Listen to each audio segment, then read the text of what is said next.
Okay. Well, the problem you have Is Jill coming?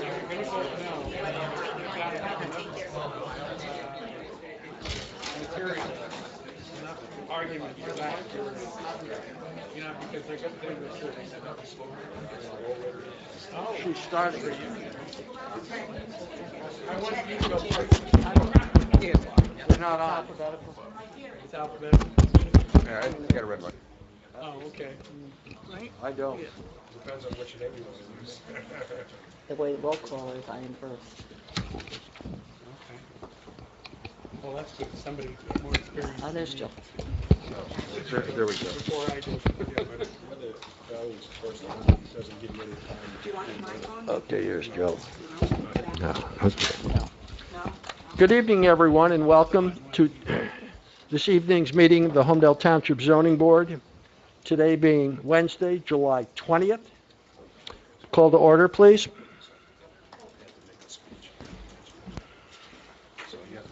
In accordance with the public, it's staying on, okay. In accordance with the Open Public Meetings Act, NJSA 10-4-10, and the regulations governing remote meetings, NJAC 539 1.5, I hereby announce that adequate notice and electronic notice of this meeting was provided in a notice dated January 19th, 2022, that was sent to the Asbury Park Press, Two River Times, posted on the bulletin board and on the main access door to Town Hall, filed in the clerk's office, and posted on the township's website, www.holmdeltownship.com.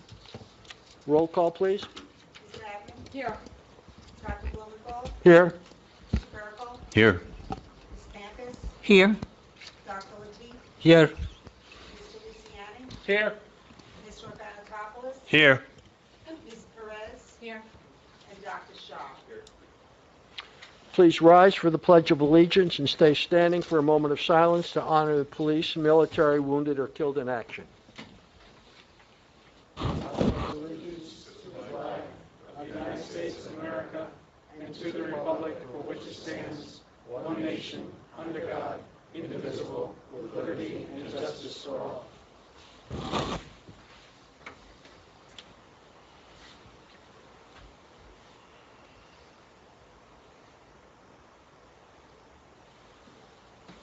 Thank you.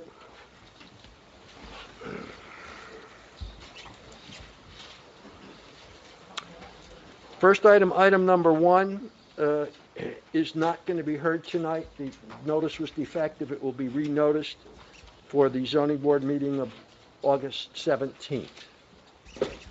Going on to item two. Okay. Completeness waiver hearing, KIP 20 LLC, proposed indoor recreational facility, preliminary final site plan, number 2022-2, block 21, lots 4 and 4.01, 125-127 Red Hill Road. The proposed application, located on 5.03 acres, consists of an indoor recreation facility with proposed improvements to include driveways, parking areas, landscaping, lighting, and stormwater management facilities. Applicant requests a use variance and any other variances that may be necessary. Good evening. My name is Merrill. Do I need to do anything with this? If the red light's on, you're on. We're good? Okay. I'm looking for You a have to green light. speak closely I'm into the looking for a mic. green light. Sorry. Merrill Gonsher. I'm with the firm of Sills, Cummis and Gross, representing KIP 20 LLC, the applicant this evening, seeking a determination of completeness. We did receive a June 9 letter indicating that there were items that were omitted. The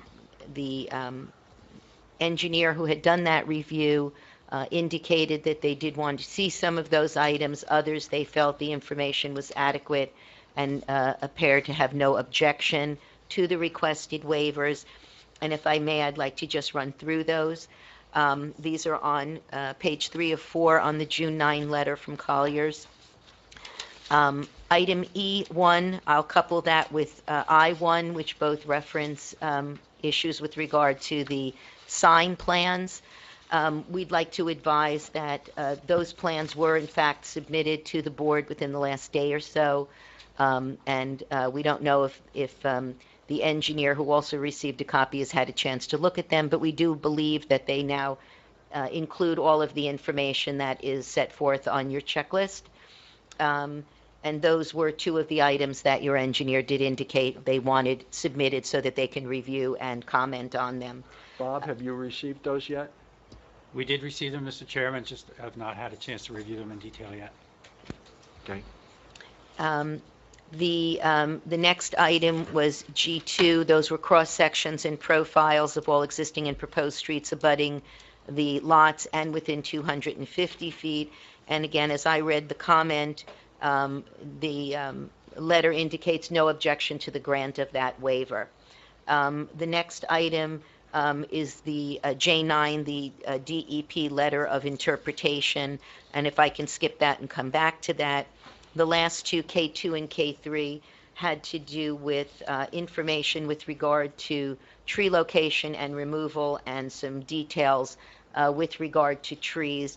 And again, as I read this, while the information may not have all been located on the same plans, it appears that enough information was provided to satisfy that.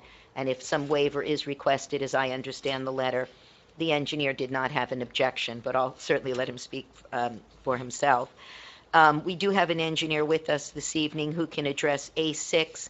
I think they were simply looking for confirmation. I'll say it, but when the attorney says it, it doesn't mean much, but we do not believe that we're going to need a soil removal permit. Soil is not being removed from the site. That brings us back to J9, which is the DEP letter of interpretation. We've also submitted a letter from the, I'll mispronounce the name, Dubois. I'm making it sound like Blanche Dubois, but I think that's how it's pronounced. The wetlands expert who did the evaluation of the site.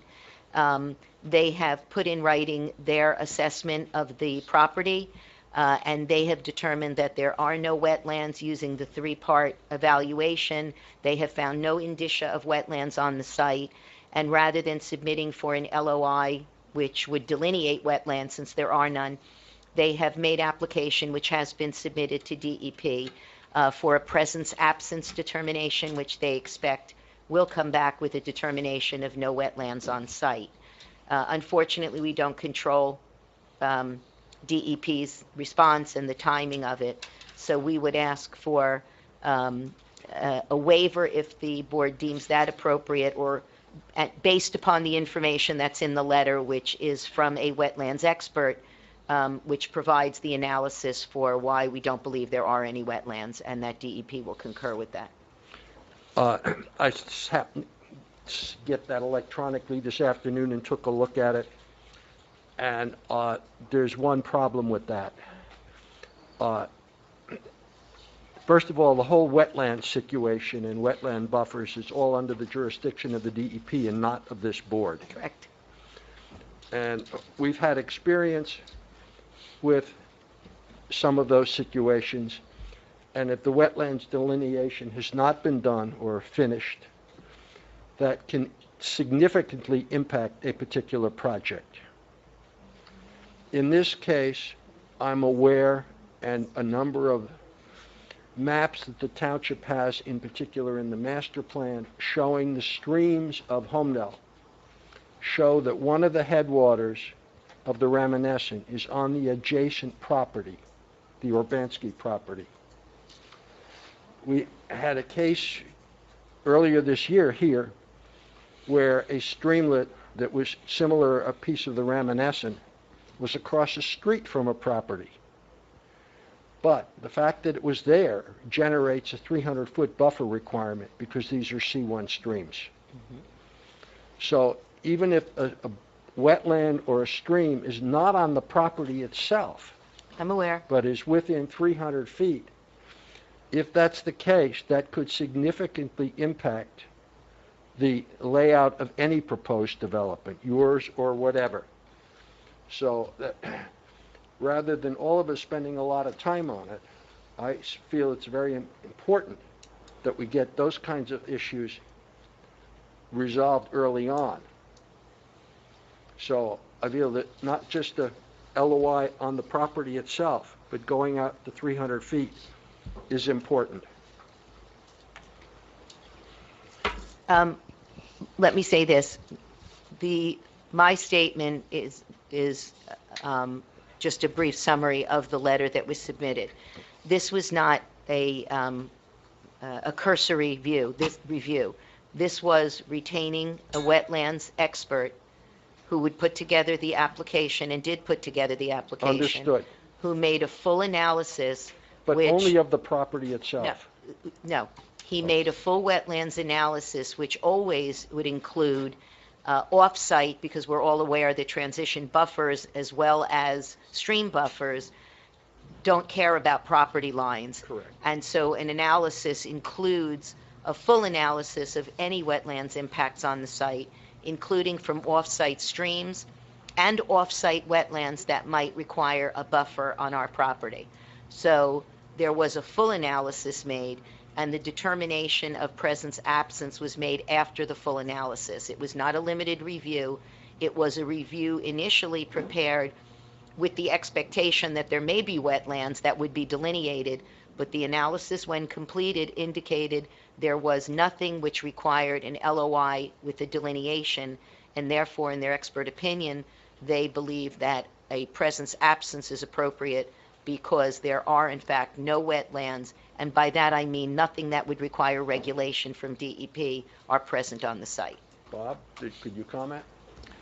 I did have the opportunity, Mr. Chairman, to read that same letter, and I understood it to recommend applying to the DEP for that presence-absence letter.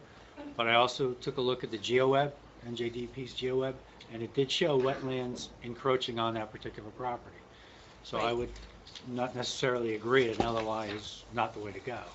It's likely that it could be impacted, or it could impact that site with the 300-foot buffer, and I would defer to the DEP for that. It is indeed their jurisdiction. So you believe it's appropriate to get the LOI first? I think that would be the best approach, yes. Do other board members I agree. May we put, I appreciate that, but our expert specifically indicates that they have in fact investigated the vicinity surrounding it for any off-sites or anything else that could necessitate transition area buffers. And frankly, to require a LOI back from DEP at this point, those can take literally months, more than half a year, and we have no control over that. And we have all of the information here that was submitted to DEP and upon which we will ask for their review. There is specific statements that the vicinity was investigated for off-site wetlands as well. And as for what's shown, what might be on, they indicated that what DEP has in its records is not, it's the GIS digital mapping, but that is not investigated on-site for any determination.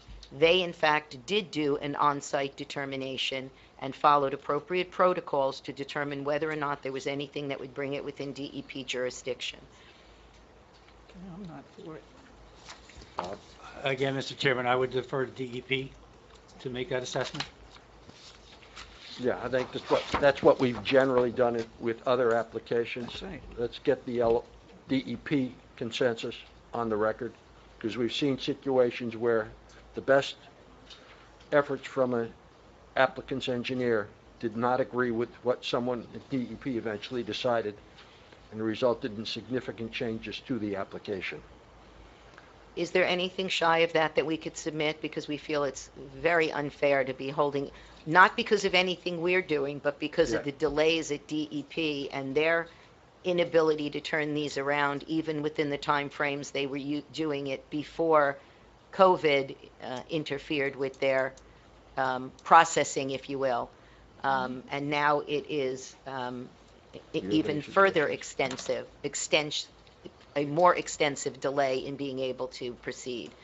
Well, I mean, you could, when Bob gets all the information and has more than just a cursory look, he may be able to come back to us and say the preliminary information that he's now reviewed is sufficient to move forward, even without the LOI. But it seems like today you may not even have that. Right, So maybe if the. maybe just push maybe off. the expert was able to speak to this Mr. Mullen Right. and go over it with Mr. Mullen, then maybe Mr. Mullen would have a different viewpoint as to what's required. But it's really unfair to ask this board to hear an entire application when a really important piece is missing for us.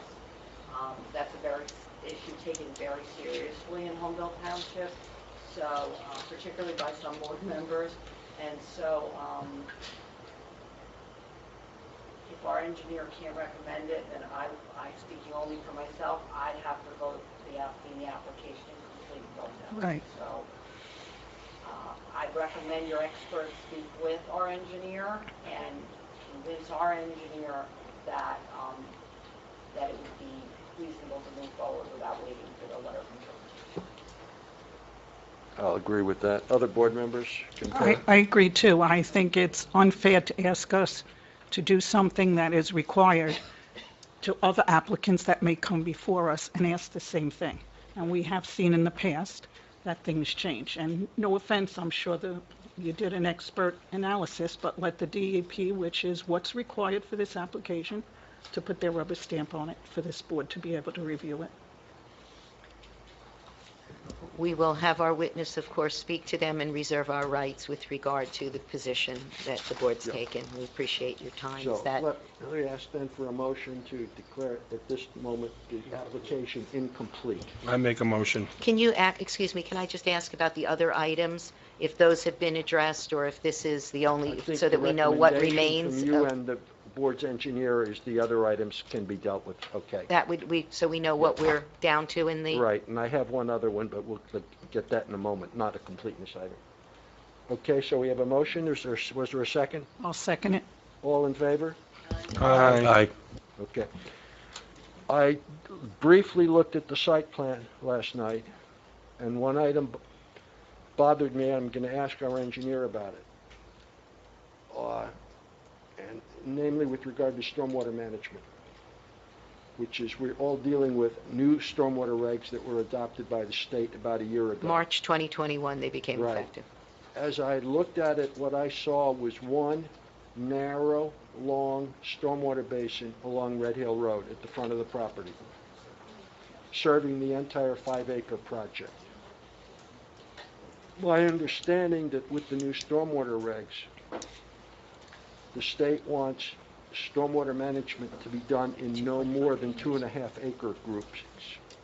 So we've had it in the previous application as well, that additional basins were needed. You couldn't deal with 5 acres with one basin. Is that correct, Bob? That's correct. The new regs limit drainage area to about 2.5 acres.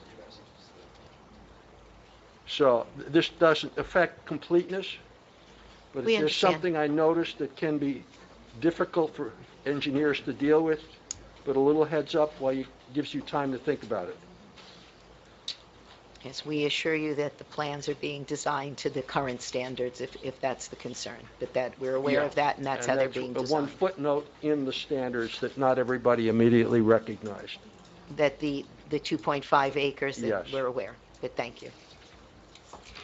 Okay, is that it for this application No, for so tonight? let me just understand what the motion was, that we are deemed incomplete Complete. with regard, but have we dealt with all the other issues? Is the one item that we need to deal with now the wetlands? Yes.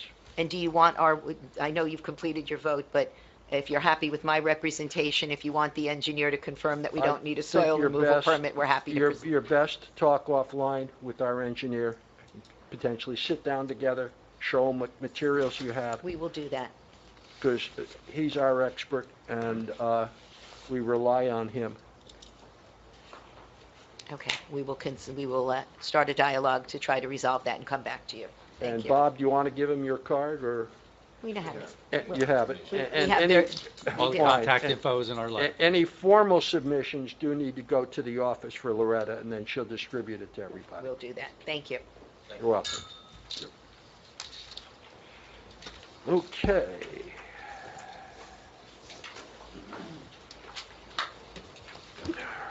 Going on to item number 3.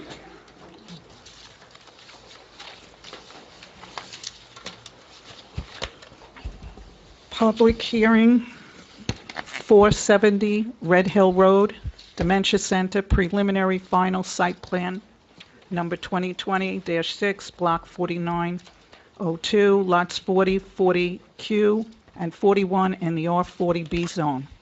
Applicant seeks a use variance to create an assisted living residence, which will be a facility for those suffering from dementia for 105 residents. The facility will consist of the state-of-the-art residential memory support program that will house a variety of innovative programs and building design concepts, including an assessment program, educational services, and extensive community outreach and support. Welcome, Mr. Brown, for this continued public hearing on this application.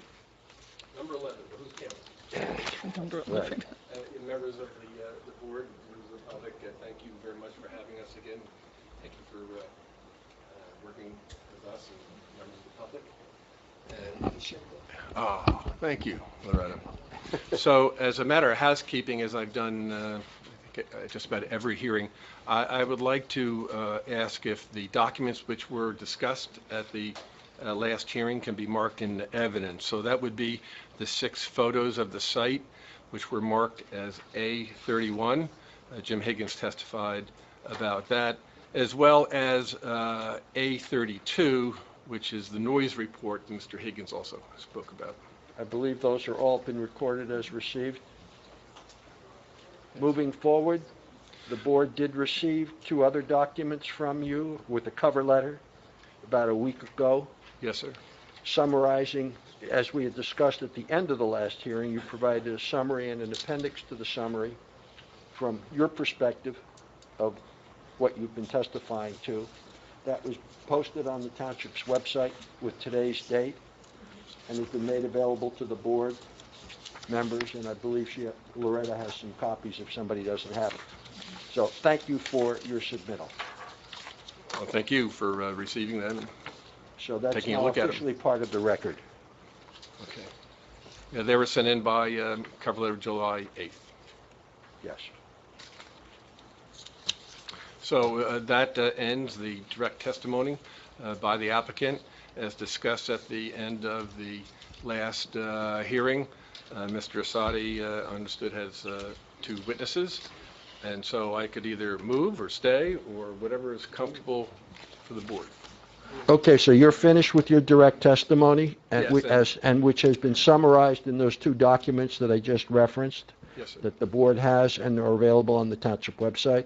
Yes, and as discussed at the very end, we reserve our right for redirect, and we have folks here if Fine. need be for redirect, but we have no direct witnesses. So then moving into testimony from objectors, Mr. Asadi.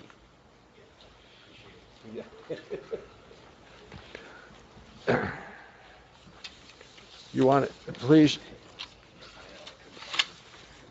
introduce yourself again and indicate who you're representing, and we'd appreciate it if you could be concise. Certainly will try, Mr. Chair. Kevin Asadi, Zager Fuchs. Less than 11 seconds. We'll try to wrap it up in 10. Kidding. Kevin Asadi, Zager Fuchs, on behalf of Preservation of Potter's Farm. And this evening, I plan to call 2 witnesses. One is Joelle Winter. She's an administrator at a memory care facility in Cherry Hill called Arden Court, and she'll be providing a little bit of testimony about how administration works from her point of view, and I think some of her testimony will be very enlightening for the board. And second, I have Gordon Gemma with me, who you may be familiar with. He's a professional planner, and he will give planning testimony to, in part, rebut some of the testimony you heard from the applicant's planner, as well as add additional considerations that we feel are very, very important to the board's disposal of this case. So if you don't have any questions for me, I would like to call Joelle Winter. Please do.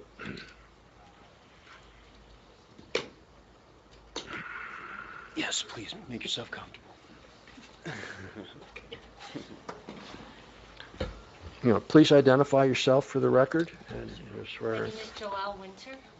First of all, swearing in. You swear to tell the whole truth, nothing but the truth, so help you God? Yes, I do. Just spell your name for the record. Joelle Winter, Winter. Jake, you want to briefly describe your credentials? I am currently the executive director at Arden Courts in Cherry Hill, which I'm afforded I'm a certified assisted living administrator. I have an undergraduate degree in recreation therapy, specializing in spinal cord injury and brain injury. I have a master's degree in human sexuality education and disability, and a PhD in psychology of disability. Okay. Go ahead. Mr. Chairman, we'd like to offer Joelle Winter as an expert in the field of memory care facility administration. Okay. Board accept that?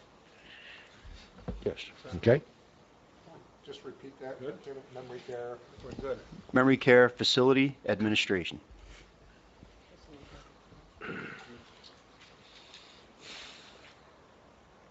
Is she accepted? Yeah. Yes. Thank you. Thank you. Dr. Winter. I am, but it's okay. I'm just Joelle. That's fine. I answered to all. May I ask how many years? I've been in which part? Well, as an executive director and then maybe working with.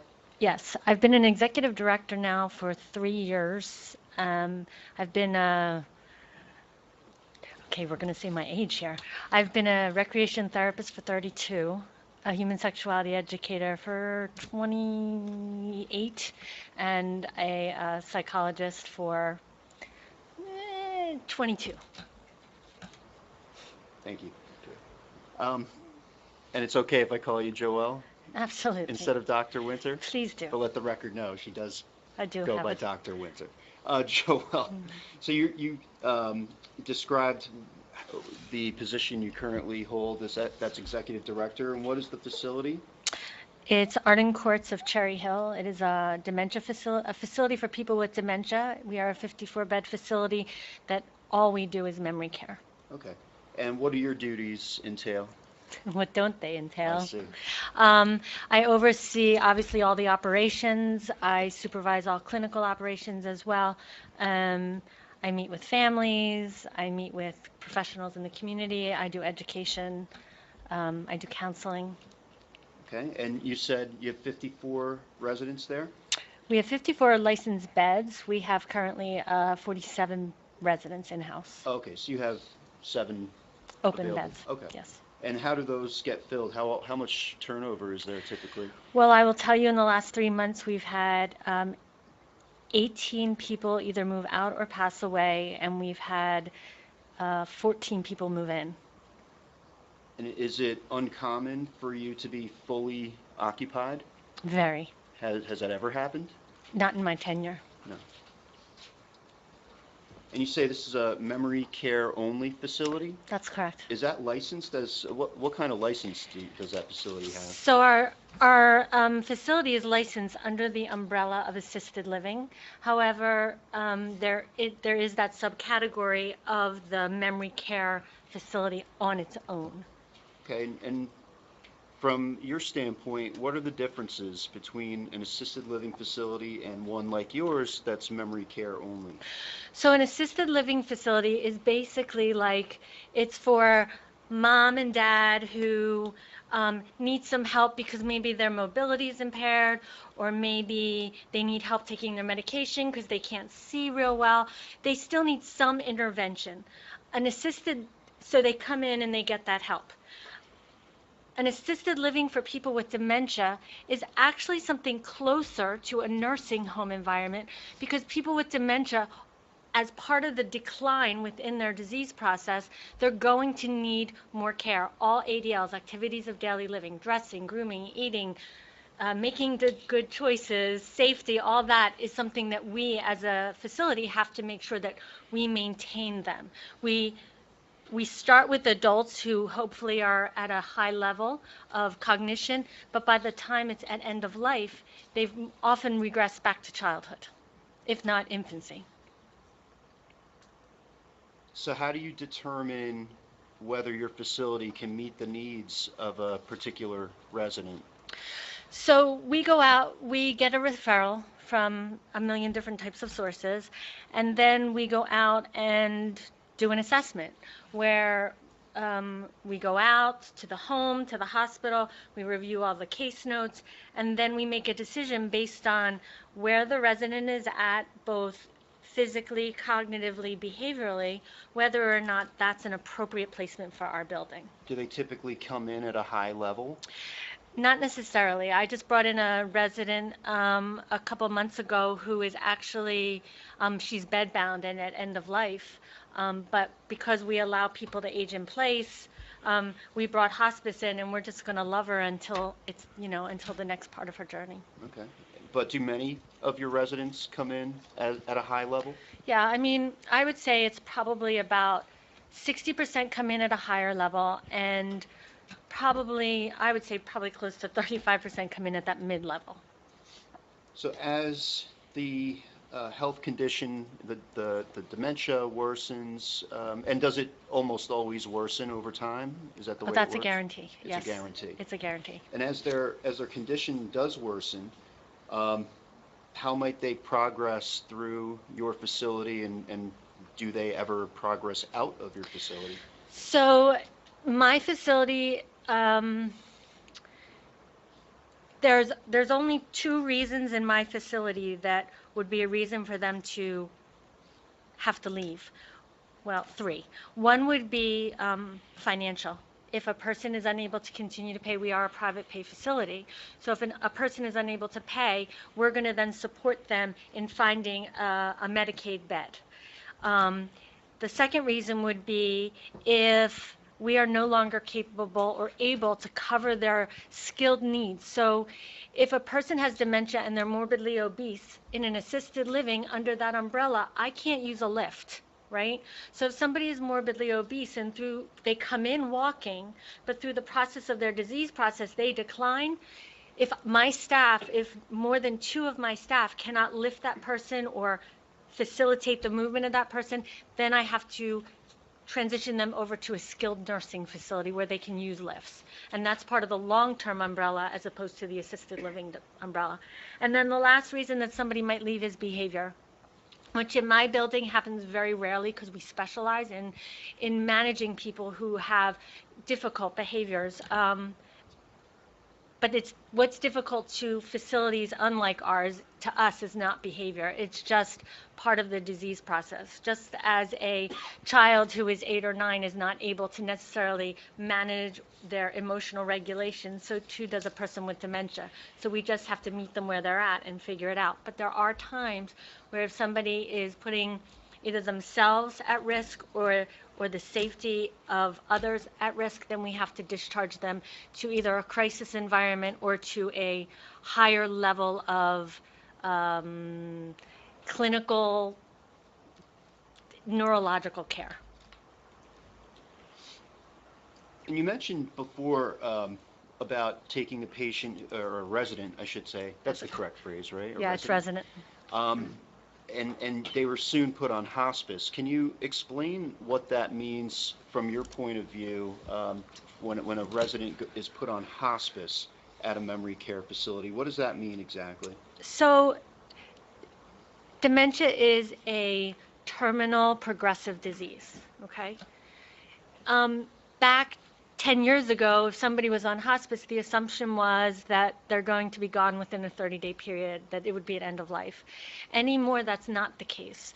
As long as a resident has consistent downward trajectory in their function, whether it be loss of weight, loss of function, loss of ability to do ADLs, we can bring in hospice to adjunct our staffing so that they can get additional support as needed. And every 30 days they are reevaluated, because sometimes people actually graduate from hospice because they may have had a downward spiral. During COVID, that happened a lot. If somebody had COVID and they were sick, it took them about 3 months to bounce back from COVID. So during that 3 months, we got them hospice so they had that additional staff. And when they came back to that baseline where they had started, or maybe a little lower, we were able to graduate them. But hospice is a very big part of what dementia care uses as a resource. Rather than finding a new home for them, you're able to care for them in that condition through the end of life if necessary. Is that correct? That's correct. In my building, when nobody comes to my building happily, right? And it usually is the last stop for everybody who comes to my building. And we as a staff become so attached to our residents, both from a care perspective as well as an emotional perspective, that we want to see them through to the end of their life. We want to make sure they get the care that they need. So we do. I mean, 85 to 90% of my residents age out through death. Okay, so I want to thank you for all of that. And I want to shift gears for a moment. Do you find it clinically beneficial for a resident to be able to get out beyond the constraints of a facility? Do I find it clinically beneficial?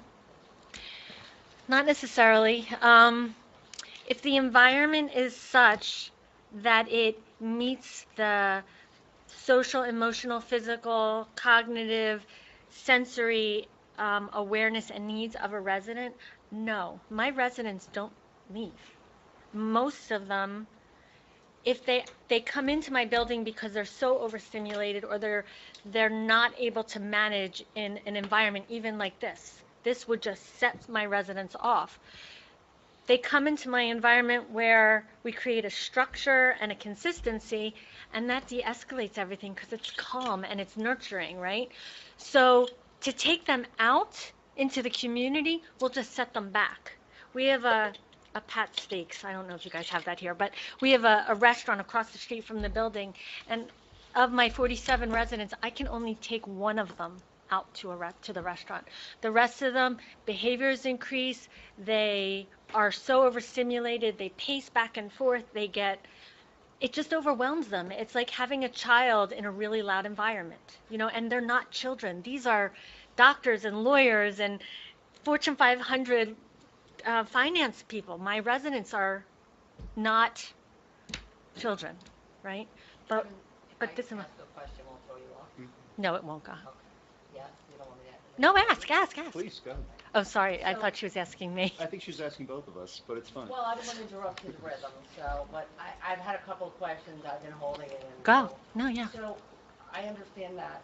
So, is your position the same for stimulation of the residents within their own confines? So, what about stimulation where they live? in the environment Yes. that you're in? So, with dementia, when you get to the point where you're going to be living in a facility, right, you no longer have the ability to learn new information, okay? So part of being out in a community, in a public community, is about being able to take your environment in and make decisions consistently.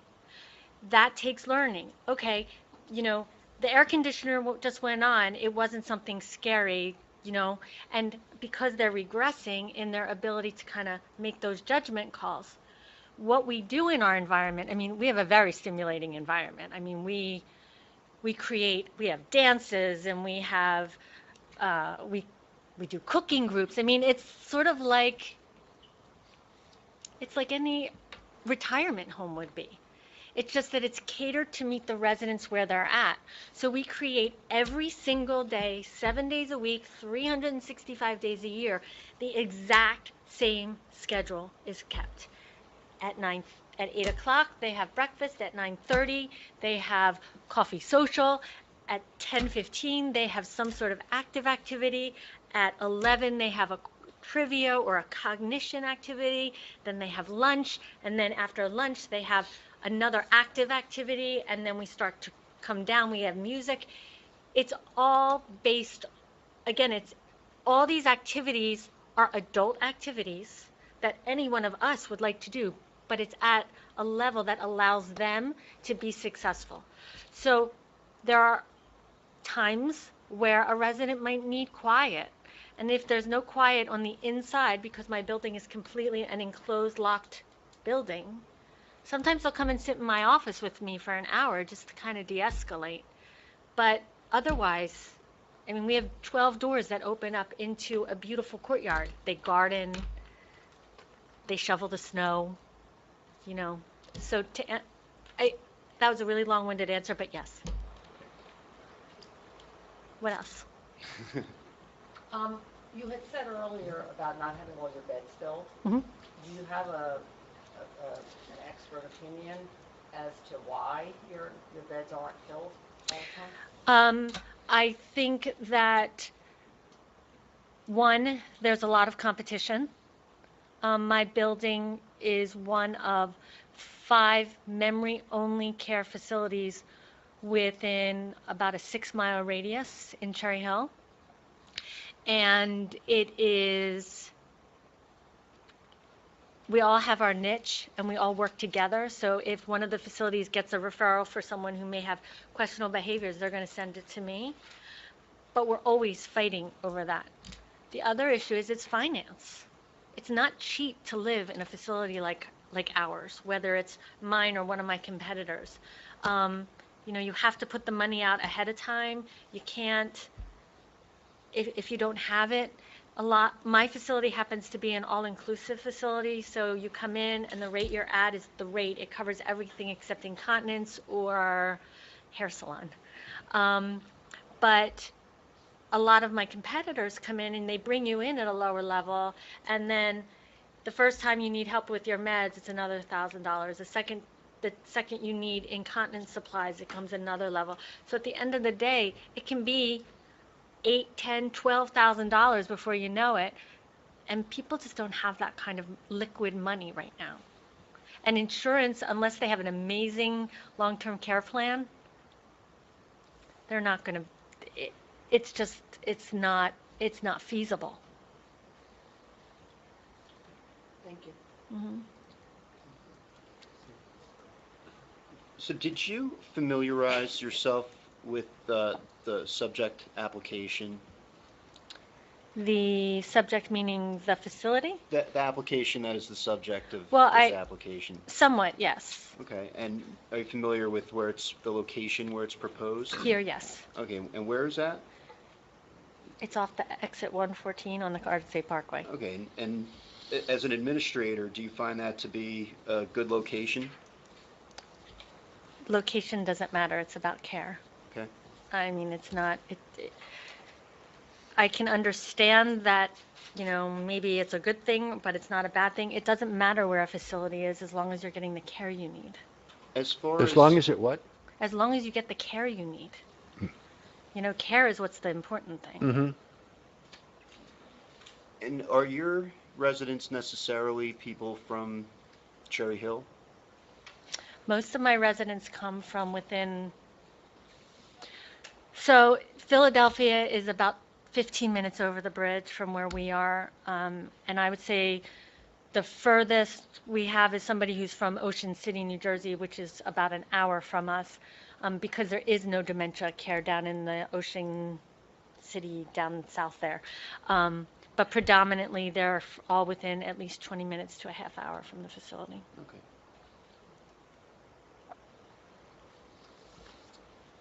And are you familiar with, at all with the Brightview Assisted Living Facility project that was approved recently? I heard about it, yes. Okay, and do you understand that that they provide, what kind of care, do you know what kind of care they'll be providing? So the Brightview model is partially assisted living and partially memory care. So it's not an all-inclusive, it's not an all-encompassing for one diagnosis. Okay, and the memory care services that a facility like that provides, are they comparable with the memory care services that a facility like Arden provides? Are they comparable? On paper, yes, but the reality is that those types of facilities are, it's a hall, it's a hallway, it's a portion of the building, it's the second floor, where they can keep the residents from leaving the buildings. They're not environments where they can freely move and kind of work their motors, or, if there's a behavior, there's an opportunity to go to another place within the facility. A lot of times, a Brightview or any of the other assisted livings that have traditional assisted living with memory care, that's for, I apologize because this is going to sound horrible, but this is what we say in my building. That setting is for the pretty people. It's for the people who are quiet and sweet. It's for that type of dementia resident. It's not for the dementia resident who, as they decline, needs a little bit of help. You know, we talked a little bit about sensory. Residents sometimes get irritated by their clothes. I have 2 residents that actually came from a Brightview because they took their clothes off. Not because they were streaking, but because it was uncomfortable, and they just kicked them out because they don't look at the whole person. A facility like mine, we just get adaptive clothing. It's about understanding the disease and the education that the staff as well as the families need to understand. People fall, right? Dementia, when you have dementia, you fall. It's not a matter of when, it's not a matter of will they fall, it's a matter of when they will fall. So again, if you have a facility like a Brightview that's kind of disjointed like that, and I mean that in the kindest of way, you have to be able to look at the whole person, not just that perfect, pretty part. And so does that, does a staff person, to look at the whole person like you described, is that going to be the same kind of staff member for a traditional assisted living facility versus one that, let's say, is memory care only? So in a memory care only facility, in my facility, we'll talk about my facility, I give my staff 57 hours of training every year on dementia. They learn about different types of dementia. They learn about behavior management. They learn about distraction techniques. They learn about sensory. They learn about how to talk to the resident, all that kind of stuff. In a lot of these assisted living / memory care facilities, they get training because it's part of the New Jersey regulation that they have to get some training, but it's only a minimum of like 8 hours a year. And unfortunately, what happens in a lot of facilities, especially in today's healthcare crisis, is that if somebody calls out from the memory care facility and they have somebody extra in assisted living who hasn't had that training yet, they're going to pull them. So when Kevin says, I'm not going to dinner, and he starts to go the other way, and they go, come on, Kevin, and Kevin goes, let go of me, because he doesn't understand, as opposed to me going, come on, Kev, let's go have dinner. You know, it's going to be a cheesesteak. It's going to be good. Those little nuances are going to make or break the success of a resident and therefore their placement. And is there a plethora of trained staff people available to hire when you need to do so? No. So when a new facility opens, what does that do to staff logistics for you? Well, I'll tell you, in the last 3 months, I've had 234 applicants apply for jobs in my building, and I've only had 21 interviews that showed up. And of those 21, I've only hired 4 because they weren't qualified. Okay? And with COVID, there's a lot of staff out there who don't have the qualifications because they were grandfathered in as a TNA, a temporary nursing assistant. They are not required to get dementia training. So, you know, I have staffing challenges. I'm going to leave here and go back to work because I'm going to have to cover the overnight shift. So, and that happens a lot since COVID and even before. So did you happen to investigate any other assisted living facilities in the region or other facilities that provide memory care only? So I went on Dr. Google. Okay. And I checked it out, and I honestly looked for dementia only facilities because I wanted to compare apples to what I do. And there are 3, and it's interesting because Artis is one of them, and they're my biggest competitor because we came from the same parents who got divorced. So there's Artis, there's Millennium, who is a facility that I actually refer my residents to. If I can't handle the behavior, they go to Millennium, and they're amazing. And then there was, I believe it's called the Willows, and I can't speak to that program as much because I don't know it as well as I know the other 2. Okay. And do you happen to be aware as to whether they have available beds? Oh, everybody is available, but yes, for sure. Okay. I reached out to my coworkers at Artis in Cherry Hill, and they're within the state, they're down like 40%. And at Millennium, I know they have beds because anytime I call, they have a bed. Okay. Yeah. So with regard to art and core, you were talking a little bit earlier about it's not a matter of if a resident will fall, but when, unfortunately. And does that result in emergency calls, ambulance calls, and so on? Absolutely. And in the last year, do you know how many times you had to call for emergency services? In the last year? In the last week, it was 4. I had 38 falls last month. I had 6 hospitalizations due to major harm. Due to what? Major harm. So like because you can fall and just bounce, right, and get up and be okay. But the major harm would be either they needed stitches because they cut themselves, they broke their hip, there was a subdural bleed because they hit their head. So yes, there's always, we know the ambulance drivers very well in my building. Oh, yeah. And when do you dial 911 versus, do you have a contract with a private ambulance service? No, because most private agencies don't know how to handle dementia. Because 9 times out of 10, if a resident is fallen, they're going to be agitated.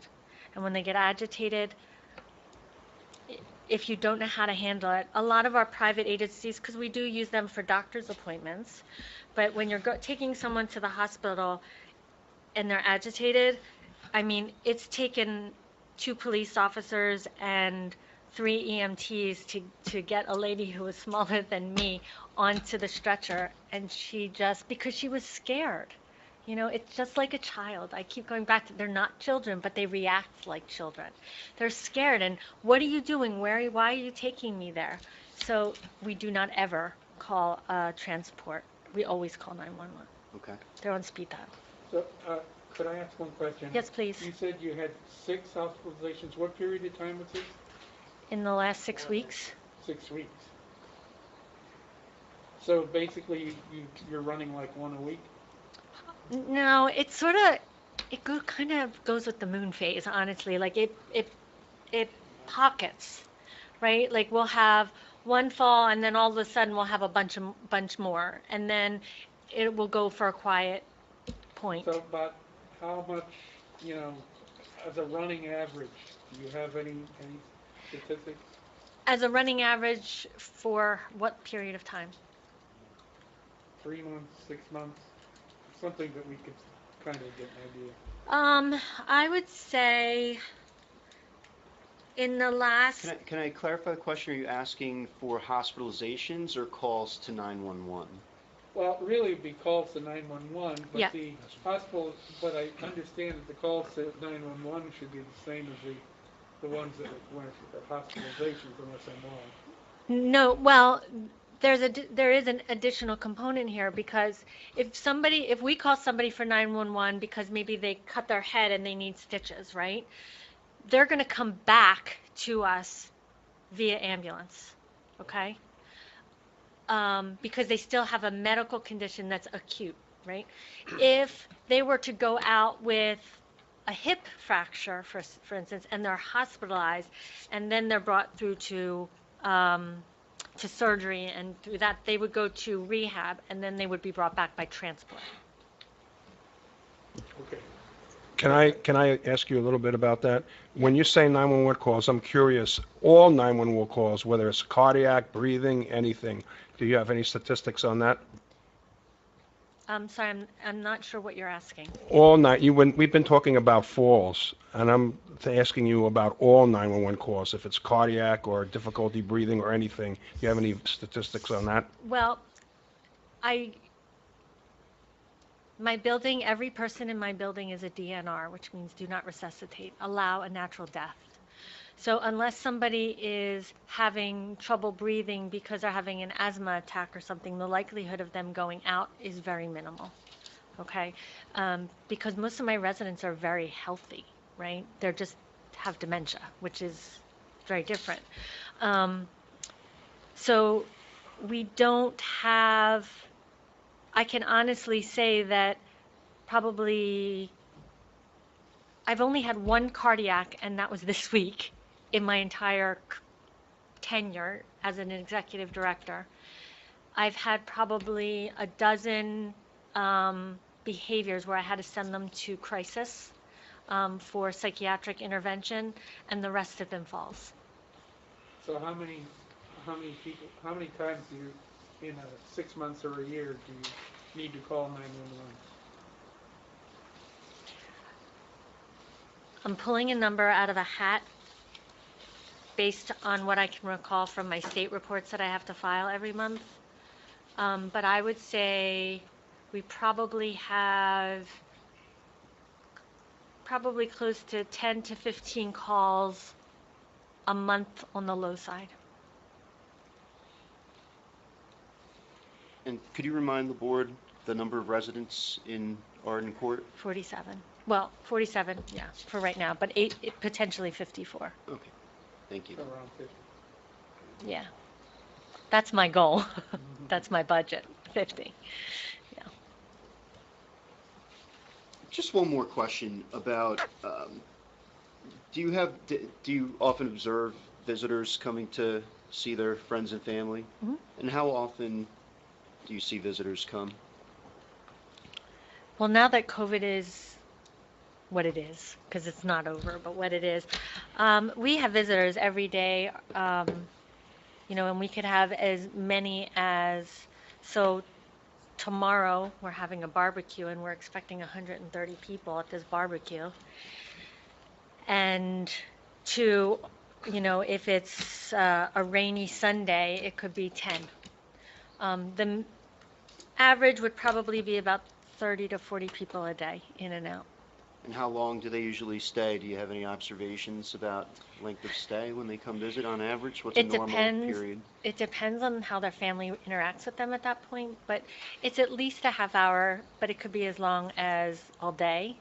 I have spouses who literally come at 9 o'clock and they leave at 6 o'clock every day. Probably like 2 hours is probably an average. So. All right. I don't have any more questions on direct.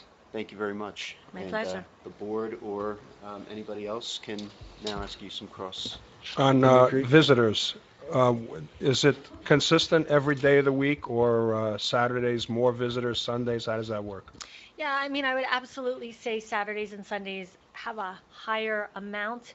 I will say, so because of COVID, the visitation, traditionally, the way it was prior to COVID, which is how I hope it goes back to, is a person can come 24 hours a day, 7 days a week, because this is their home. If a family member wants to come in and they're an approved visitor, meaning that they're safe to come in and I don't have to worry about something horrible happening, they can come and go as they please. If somebody is at end of life, they can have anybody for as long, they can sleep there. Any rule of visitation goes out the window when somebody is at end of life. Okay, we let everybody in, it's fine. But with COVID, we now have 10 a.m. to 6 o'clock Monday through Friday visitation, and then Saturdays and Sundays 10 to 2, because those are the only times I have staffing to be able to monitor people for COVID, right? Because I have to test people who aren't vaccinated. So those are my hours. Now, people can come anytime, they just have to clear it through me first. So the weekends are definitely the higher amount of visitation, but during the week, depending on the demographic of the population, and I say that meaning, for a while I had about a half a dozen residents under the age of 60, and they had visitations much earlier in the day, or much later in the day. My facility members who are retired, they come in the daytime, because and they don't like to drive at night. So the hours are really based on where people are at in their own lives. You've commented at length about how your facility works. Every place can be different. have you had a chance to look at any of the documents or testimony about the proposed application that we're considering here? And what are it's different, and might you comment on the differences and what you think are good or not? So I've had minimal exposure directly to this exact project, but I am very familiar with what the project is modeled after. In that it offers an enclosed environment which creates almost a Truman Show environment, and it's fabulous, right? It allows the residents to live within a structured environment that provides all the needs and wants that they have so that they can live at their highest level of function. You know, having a restaurant instead of going to a dining room, that's awesome. Everybody likes to go to a restaurant. If it's staffed by people who know dementia, it's giving them what they need. It's meeting them where they're at. So the principle behind the facility is, I mean, I'll be honest, I want to go to Amsterdam and work there, because it is an absolute, it's dignity. It gives dignity. It gives empowerment. And I'm not saying mine doesn't, because we absolutely do in my building. I can't speak for other people's building, as you stated. But it's a facility. It's an enclosed facility, right? Mm-hmm. The program is fabulous, but it's still an enclosed facility, right? It's not a college where people are walking across the green to get to their next class, right? Because that would be a nightmare for someone with dementia. Thank you for your comments. My pleasure. Francine? Yeah, I have two questions. My first question is, where is most of your staff coming from? Are they coming from an hour away from the facility, close by? 90% of my staff live in Camden, which is 15 minutes by bus. Okay, so that would almost impact my next question. I don't know where your facility is exactly, but is it where there's access to public transportation so that people can arrive not by car? Yes. In fact, honestly, staffing will be hugely impacted if there is not adequate public transportation, because I don't know what the salary rate or the hourly rate would be, but in Cherry Hill, my starting salary is $16 an hour for a caregiver. It's not really a living wage, unfortunately. So to be able to have a car and to do all that, 90% of my staff take the bus to work every day. And you have approximately, say, 50 beds. What is your parking facility like? How much spaces do you have for that facility? I have on my property, I have 32. I have 34, but we have 2 storage units on 2 things right now. So I have 34 spots, parking spots, and then we use for overflow. There's a church across the street that has close to 100 that we will use if needed. Do you use that overflow a lot? For barbecues. Okay, thank you very much. Mm-hmm. Do we get public ones now? Maybe Sandy wants to be first. Yeah. Irfan? I have 2 questions. One is the operational statistics that you quoted, number of falls, number of visitors, number of 911 calls. Do you think those are typical for the size of your facility regardless of wherever it is located? Yes. So the next question is, if the size of your facility was double, you think they are linearly scale or almost double? I do, because as I said, it's not about if it's going to happen. It's about when it's going to happen. Because with mobility impairment, with visual perceptual impairment, with depth perception, safety awareness, all these things, it's a recipe for things to happen. And while as a provider, my staff and my goal is to prevent these things from happen, you know, if a person is walking down the sidewalk, we have our building has a third of a mile path around it that's enclosed within a fenced area. But if somebody turns their ankle because they can't see the depth perception from the green of the grass to the white of the sidewalk, they might fall. But I'm not going to take away their freedom and their ability to go outside and go for a walk. I'm going to manage what I need to manage. And that's a big part of our philosophy. We meet them where they're at. We're not going to limit them. Thank you. You're welcome. Okay, any other board member questions of this witness? Sandy, do you want to have any cross? No, I think we're Fine. In that case, any members of the public have questions on the testimony that we just heard? None. Seeing none, we'll move on. Do you have another witness then? Mr. Chair, I'd like to call Gordon Gemma. Thank you, Dr. Winter. Thank you very much. My pleasure. My pleasure. Thank you.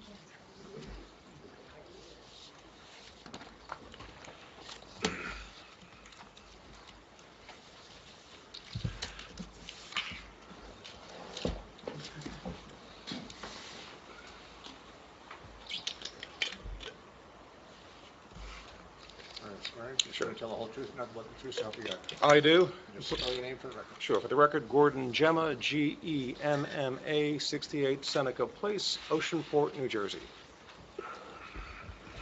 And you want to describe your credentials, please? Yes, sir. I'm a licensed professional planner. I've been as such since 1989. I've testified in front of hundreds of boards in the state of New Jersey. I've been in Holmdel, I forget when was last time. I've been accepted as a planner by the state courts of the state of New Jersey. I've testified in front of the Assembly of the state of New Jersey. I have a master's degree in planning from Rutgers University, and for a period of time I was an adjunct professor of planning at Monmouth University Real Estate School, the Kislev School of Real Estate. Okay, we accept your credentials as a professional planner. Thank you. Thank you. Gordon, are you familiar with this site? Yes. And did you review the plans and other correspondence and other documents in connection with the application? Yes. Did you examine Holmdel's ordinances in connection with the site? Yes. Did you review the 2004 master plan as well as the recently adopted 2020 master plan reexamination? I did. And even though it's been discussed, for the record, what zone is the property within and what variances are being requested? Sure. As the board knows, we're in the R40B zone, and it helps to understand when we go to what variances are being requested, the purpose of the zone. In your planner's letter on September 16, 2020, they said the purpose of the zone is existing low-density areas in a manner consistent with existing development to reduce the overall impact of development in areas with sensitive soils and environmental features. The permitted uses in this zone are detached houses, churches, schools, farms, and buildings for municipal structures. So it's important to understand what the intent of the zone is, and as we all know, the 105-bed facility with the ancillary structure is not a permitted use, and a D1 or use variance is required. It's also important to note that Holmdel's ordinances defines what an assisted living facility is. And it says it's a facility, quote, which is licensed by the Department of Health to provide apartment-style housing, congregate dining, to assure that assisted living services are available when needed for 4 or more persons, apartment units at a minimum of 1 unfinished room, a private bathroom, a kitchenette, lockable door. Assisted living may include dementia and memory care facilities designed to meet the specific needs of persons with Alzheimer's. That's what's being proposed, and that's what's not permitted in the zone. And in addition to the definition of assisted living, what it doesn't include, in your definitions, it doesn't include a restaurant for clients, a grocery store, medical care screening for residents, or teaching facilities for non-residents, all items described by the applicant, which is taking place at this facility. Now, to be fair, the definitional section of conditionally permitted assisted living uses are found in section 30-155E of the ordinance.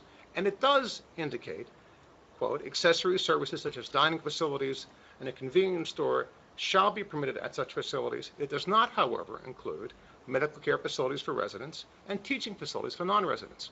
So you have a question in your mind when you determine what variances are needed. Obviously, a D1 is needed for the assisted living facility, however you define it. If you decide or you determine that a grocery store or a medical facility or a teaching facility is not necessary and appropriate for an assisted living facility, then those items also require use variances. And one of the unique things here is, as indicated by the applicant, you can't simply say, well, this is what the other places have, because they've continued to tell you, and Dr. Winter said, this is a unique facility. This is something that's new. So you've got to make a determination in the definition of assisted living, are these other ancillary facilities necessary and appropriate, or are they separate uses unto themselves? If they are, if you make the finding they are separate uses unto themselves, then these also have to meet the D1 test for use variance. And so that's the determination you've got to make. In addition to that determination as to whether they are or are not necessary and appropriate or ancillary facilities, there's also, as the planner brought out in their letter, there's a bulk variance for impervious coverage where 15% is permitted and 21% is proposed in the zone. And again, it's a zone, has been described as having, quote, sensitive soils and environmental features. So you've got to put that on the context when you look at a bulk variance. So before we get into the issue of the variance relief that you were just describing, you said you reviewed the master plan and the reexamination reports. Why is it very important for you to do so and for this board to consider that? Sure. As the board knows and probably heard 1,000 times, the master plan sets forth what you define in Holmdel as your own goals and objectives for the township. And in the context of a use variance, that goes to how are you trying to advance the purposes of zoning? What are you trying to do here? And also it goes to the issue of what is against some of the things you're trying to do here. So you've got to look at your master plan and your examination reports to make a determination. Are you consistent with it? Are you advancing a purpose? Are you defeating a purpose of your own master plan and reexamination report? And what did you find in the master plan or reexamination report that you believe the board should take into consideration? Well, given that your 2010 reexamination report pretty much contains much of the language of the 2004 master plan, I focused upon the most recent reexamination report. That's your 2020 reexamination report took place 2 years ago. And here's some interesting things. Page 3 and 4 of your 2020 master plan reexamination report sets forth specific land use goals and objectives for Holmdel. And they are as follows. 1, protect and manage Holmdel's natural resources. 2, protect the unique character of Holmdel, which consists of desirable residential neighborhoods, attractive commercial areas and business campuses, and the historic hamlet of Holmdel Village. 3, preserve Holmdel's high quality of life by protecting the township open space from development and reducing negative impacts. 4, provide for future land use and development at suitable locations and appropriate intensities with respect to existing land use patterns. They're looking at what exists. And then it goes on and says, in the location and capacity of roads and infrastructures. And then it goes on and says, the limitations and sensitivities of natural resources and the preservation and the presence of scenic, historic resources. And would you consider Potter's Farm to be a scenic historical resource? I want to bring up a point about that. And it's not every town has this. But you're looking to say, one of your goals is to try to present and preserve scenic resources. Potter's Farm is a scenic resource. Now, obviously, Potter's Farm can be developed as something other than a scenic resource. But that's what you look at in your master plan as your goals and objectives in terms of what you're trying to preserve and what you're trying to do. And the other thing that it really points out is you're looking at existing residential patterns and trying to say, are you protecting those existing residential patterns? That's a goal you have that you set in your master plan 2 years ago. And the other thing is you have the goals is trying to provide adequate infrastructure to serve township residents, but limit the development of growth-inducing infrastructure, encouraging high-quality design, while also ensuring that the township's land use plans and policies are appropriately, this is a good one, appropriately aware of policies of neighboring municipalities, the counties, and the state. So you have also got to say, what's going on next to me? Does it have an adverse impact? I don't have to remind anybody in this board that there's somebody here from the neighboring town who has a strong opinion about this application. One of your goals and objectives says you should be aware of that opinion. That's in your master plan. And so the master plan recognizes what exists and tries to make sure that you do nothing that conflicts with that. There's something else your master plan does. And that is, after looking at the goals and objectives, your master plan and reexamination report looks at how did Holmdel change over the last 10 years. On page 17, then for a few other items, it reviews demographic data. It finds that Holmdel and Monmouth County actually lost people in terms of population growth overall, but your population got a bit older. You've aged. We all have. But Holmdel did as well. And so in Holmdel, over the 8-year period, the median age increased from 45 to 48 years old. And so what did you do? Your master plan recognized this trend. And to address it, on pages 32 and 33, they made a specific goal and objective about assisted living in the township by indicating that such facilities should be included as conditional uses in the Route 35 overlay zone, and they gave you standards. And they said that in Route 35, 5-acre minimum, 60% lot coverage, max building of height of 3 stories, parking of 0.75 space per bed. What it did really is said that this is where we in Holmdel think you should put these types of facilities. And when you said this is where I think you should put it, it also said this is where if it's not there, it doesn't belong there. But you have a strong statement that says if not permitted, otherwise prohibited. So it's not as if Holmdel, in looking at its own aging, ignored the issue of assisted living. It made a determination that this is where it should go, and it overlaid a substantial portion of your town and said, put it there. So that's something I think you've got to keep in mind when we look at that. And so what I did. Can I ask you a quick question? Sure. I mentioned during Joel's testimony earlier, the Brightview Assisted Living Project. What do you know what zone that project I do was not. in? I don't know. Okay. Okay. Well, the board, there's a map. And what I have is a copy of the map. It's from your development regulation about the overlay district. And I want to talk about that for a little bit. And so what I'd like to do is I've got copies of it, pass it out. Would you like me to? If you could pass them out. Sure. If you could be. Do you have a copy? I've got a copy for myself, and you could give one to Mr. Brown as well. But it's simply an attachment to your ordinances about your overlay district. And I want to discuss that for a little bit. Oh, one.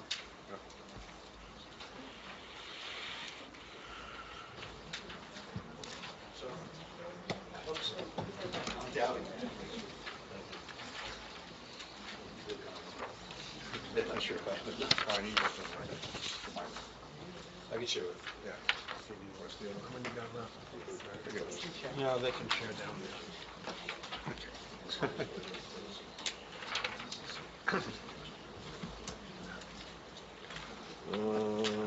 I'm sorry. Sandy, here you go. You can take mine. I trust you. Got it memorized, right? I'll got it memorized. Don't worry about it. Thank you. All right. I wanted Sandy to have a copy as well. Okay. It's okay. If I need it, I'll run up there and get it. Thank you, Thank you, Francie. So what I want to do is I want to talk about this. As you can see, looking at the map, the overlay district is in blue. And in blue, it stretches from the southern part of the town to the northern part of the town. There are 8 districts that it covers, and it's a substantial portion. In addition, it also includes the medical zone along the northern portion of the town. And it's clear that Holmdel understood the need for these type of facilities and identified a large area of the town where they would determine to be suitable. It makes reasonable accommodations to allow the type of facility. And I want to pick up a few things. There was a reference at the last meeting that where this overlay zone was, it's not really suitable for residential. Well, let's take a look at that. For the medical zone that it's in, permitted uses in the medical zone include a hospital as well as single-family detached housing in accordance with the R15 district. as well as farms and farm markets. Clearly, residential uses are permitted in your medical zone. The overlay district along the highway encompasses the RTH1 zone, the TMHO3 zone, the RO3 zone, the LIHPUD, the CI, the LIH, along with the O and the B zones. Well, the LI and LIH PUD zones, amongst other things, include and permit farms, farm market, residential retirement communities, which include single-family detached dwellings. The TMHO3 also permits farms, along with assisted living. The RTH1 district permits patio homes, detached single families. It's very clear that this overlay zone is not a commercial zone. This overlay zone includes a lot of residential uses in the overlay, such that you can't say that there's not residential permitted in the zone. There was another statement that was made at the last meeting. When asked directly by Mr. Asadi whether the applicant had looked at property in the overlay district, Mr. Higgins, who I've known for a lot of years and I respect as a planner and as a friend, indicated that the only property he came upon was a 7-acre tract that was too small for the proposed use. You recollect that from the last meeting. Now, I remind the board that the applicant indicated this is a new type of facility used to treat Alzheimer's patients that was similar, and I'm going to butcher the name, to the Hogaway facility in the Netherlands. Well, I looked at it. I looked it up and said, well, what is that on? How big is that? So what I'd like to do as the next is give you an example of what this facility actually lays out and looks like, which I don't think the applicant talked a lot about the facility. What the applicant didn't do was describe it. Well, here's a picture of what it looks like. And I'll get a copy to Sandy. Where are you, Sandy? But that's not what's being... And as you're looking at that, that is comes from the website of the facility in the Netherlands that the applicant used as its model.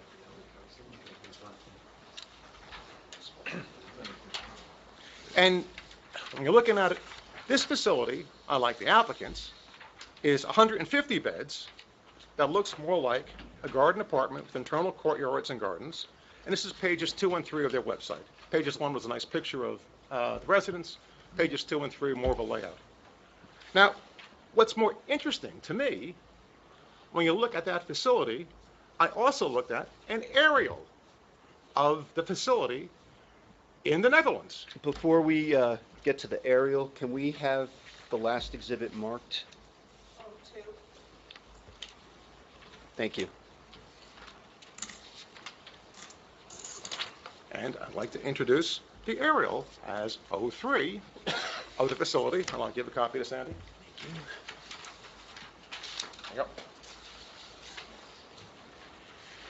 When you look at the aerial, a couple things jump out at you. The first thing that jumps out at you is what's surrounding the property. It's not single-family homes. It's apartments and townhouses and commercial structures, sort of like some of the facilities in, I don't know, your overlay zone. It's not in this pastoral area. It's in a built-up area. So I don't know, we talked about... This will be 03? Yes. So we talked about coincidence last time. Last meeting, coincidence, magically, the number of units could be 105, which was the same if you had 7 houses and 50 in each house. Well, coincidentally, in 2020, when you did an overlay zone, you decided where you're going to put assisted living, you put it in an area that's somewhat consistent with where this area is, where this facility is. That is the model that this applicant says they want to replicate. The other thing that jumps out at you is that this facility is on a 5.2 acre parcel. Mr. Higgins was right. The 7-acre parcel doesn't fit. It's too big, not too small, for 150 units, not 105. So when you look at what it can accommodate, and if that's the model that they want, and that's the site that they want, and then what's the area that they want, the place they're building it isn't where they want it. So that's something you should consider when you're looking at the state-of-the-art facility that they claim that they want to build, and what you've done in your town 2 years ago in order to say this is where it should go. I think that's important. There's one other thing I want to get to, and I also want to talk about the certificate of need. They talked about the certificate of need last time, and they said that one of the reasons for the purposes that they fulfill on the positive criteria is that certificate of need. Now, Kevin made Jimmy read that section in the certificate of need. And the section was about, the approval is not intended to preempt in any way the authority of any municipality to regulate land uses within its borders and shall not be used by the applicant to represent that the department has made any findings or a determination relative to the use of any specific property. Now, in my past life as a planner, I actually represented places such as Sunrise Assisted Living, Presbyterian Homes, a few independent operators, and I made applications for assisted living, for certificates of need. And when you make an application for a certificate of need, you've got to show the acreage and zoning where it's going to go. You're asked to describe the site in terms of size. The applicant is asked to describe what approvals are needed, and then you make the application to the state. But the state, when it gives it to you, it says, look, you municipality, don't use this as an indication that this is the site to put it on. They, in fact, defer to local boards having knowledge of the area in order to assess whether it makes sense on this specific property. We just said this is something that's needed in the state. And so that's the first thing. And I agree, or I believe what the state said in its certificate of need is what you should rely on. And it says, don't rely on it. Make your own determination. Don't use that as a basis for saying the decision you have to make is on the site. You're being asked to use your local knowledge to make your own determination. Now, there's also another question that was raised, and that was the creation of the region. If you remember, Kevin asked Jim, well, what's the region? Well, what's the region you're servicing? And Jim didn't know. That's fair. I don't know if Jim does this or not. But in the context of when you make a certificate of need, section NJAC 833-4.10b indicates what an applicant must show. And one of the things an applicant must show is the demographics of the area, particularly as it relates to the population being affected, the economic status of the area, particularly as to specific health area. They've got to tell the state what the region is that they're trying to serve. The applicant knows what the region is. Jim may not, but the applicant does. Why is that important? Because if the region is 2 square blocks around Potter's Farm, maybe it's for that. If the region is the state of New Jersey, then maybe when you look at reasonable accommodations, maybe if you look at are there reasonable accommodations in the state, not just your one location, or if it's the region is Holmdel, have you reasonably accommodated for an assisted living facility in Holmdel? And the answer is you probably have. But for you to make a decision as to whether there are reasonable accommodations, and this is the proper location, you should at least ask, what's the region? The applicant knows what it is. Was part of their application. One last thing about certificates of need. The applicant made a big point and said this was expedited. And that means something. Well, not necessarily true. Because for a assisted living facility, all assisted living facilities, all long-term health care facilities, as well as cardiac catheterization and emergency coronary angioplasty facilities, are given on an expedited basis. It's just the status they give you. Nothing special about it. This assisted living facility is no more special but it's expedited than any other assisted living facility in the state of New Jersey. That's simply the status of how you get your CON. So when they said to you, it's expedited, I would take that with a grain of salt. That's not necessarily means a whole lot other than it's an assisted living facility as defined by the regulations, and they're entitled to get an expedited CON. Now let's go to the burden of proof. Mr. Higgins indicated it's inherently beneficial use. He's right. You've got to determine the magnitude of the benefit. The applicant should just determine that there is a need for the facility, both in terms of the number of beneficiaries and locations within the state. Well, the board can then consider the magnitude of the need, but you need to know the region. You need to know how many are in the region. You need to know whether that, in fact, meets the needs, or do you have a place in that region. That's why it's important to understand what the region is. That's why it's important to understand you've already made a determination where in Holmdel you want to put these things. The applicant hasn't met that burden to you. Then you have to identify the detriments or potential detriments about the assisted living, and there's 2 prongs to that. First prong is, does it have an adverse impact upon the neighboring facilities? And Jim talked about this not having one, and talked about the other alternative uses that may go there might have a bad one. We'll talk about that in a second. But this second prong, The second prong, which they sort of ignored, is does this have a substantial detrimental impact upon the intent and purpose of your zone plan? That's the zone plan that you adopted 2 years ago with your master plan, where you said where you should put these things and where you shouldn't put these things. There's a reason they ignored it. They don't want to talk about it. Because they talk about it, it's a hard road to get over, that in fact you made a determination where they should go and where they shouldn't go. And I'll get to that as well. Then you got to provide mitigating measures that will limit or reduce identified impacts. Then you balance the magnitude of the impacts.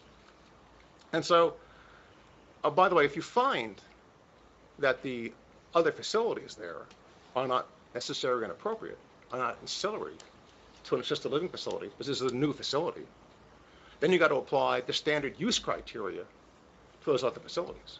In other words, to a teaching facility on site, it may sound like a good idea, but it might have different impacts, so you have to apply that criteria for the standard D1 use variance, and that's the standard D1 positive and negative criteria, to those things that you find are not necessarily ancillary. When you just said it's a new facility, Gordon, you're talking about the concept of this facility, is that right? They keep on saying that this is a new facility. Dr. Winter says it sounds lovely, and it does. I mean, it sounds like it's a great thing. I'm not trying to diminish it by any way, but I'm saying from a context of zoning, and you as members of a board that's quasi-judiciary have to make decisions about what variances are or are not needed. And if you find it's not necessary, it's not ancillary, it's not as you define it in your ordinance, then it's not permitted. And you can't just say it sounds cool. Then you have to say I've got to apply the standard that is needed for a use variance, those other items that are being used in this facility. And that's simply a planning proffer. So let's look at that. Let's start with inherently beneficial. And by the way, if you go to the, just real quick, as you've heard before, the bulk variance is 2 tests for a bulk variance. And the 2 tests is the strict application of the ordinance by virtue of something unique to the property, have an adverse impact, and there's the flexible C, or an undue hardship, I'm sorry, the flexible C to the benefits of the of the bulk variance outweigh any detriments. So when applicant testified, they asked you to look at the positive criteria, and they said, look, the fact that the applicant has a CON as well as the holding of the Blake case indicates that the applicant meets some of the positive criteria. Well, we just had a discussion about the CON. Respectfully, I don't think that should be used because the language of the CON specifically says don't use it. The Blake case is an interesting case. It struck down a law regulating group homes, facilities in single-family zones.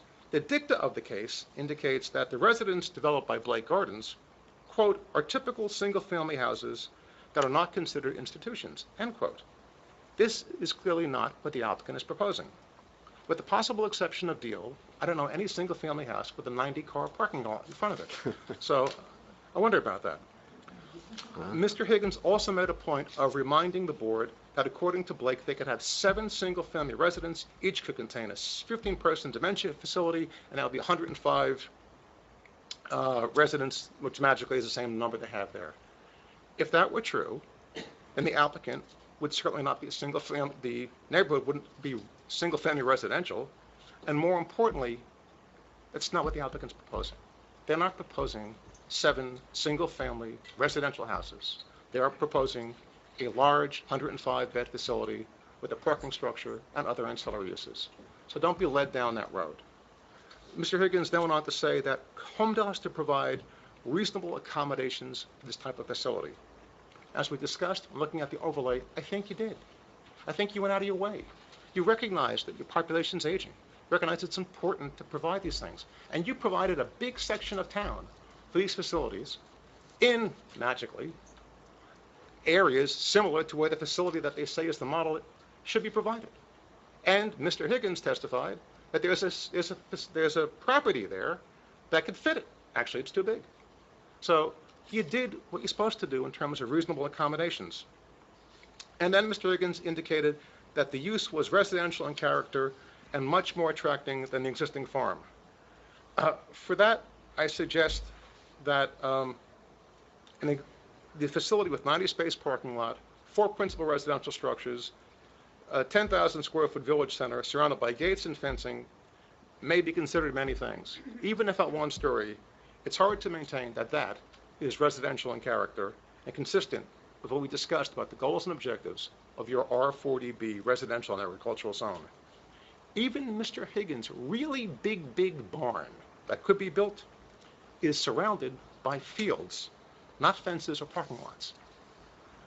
As for the farming currently being in poor shape, I don't know if that's a concern of the board or should be of the applicant, but it's not a concern for you to take in the context of whether variance relief is appropriate. And I don't want to critique Jim's testimony. I'd ask the board to simply start with the reexamination report in the context of the first criteria, about the magnitude of the benefit in the context of need. The master plan and even the CON talk about the need for this facility, given an aging population. The question is where? You answered that question succinctly and to the point 2 years ago. So the CON makes it clear that it should not be used as an endorsement. The reexamination report is even more clear when it finds the appropriate locations. Finally, the ordinance makes it clear where this thing should not be. It specifically indicates that the purpose of the R40A and B zone is to permit low density consistent with existing land uses to reduce the overall impact of development. That's in the language of your ordinance, the purpose of your zone. Putting a 100-bed facility is not consistent with the language of your ordinance and the purpose of your zone. So when it comes to whether you made a reasonable accommodation, they had mentioned the Fair Housing Act to provide zoning or variance relief for these things.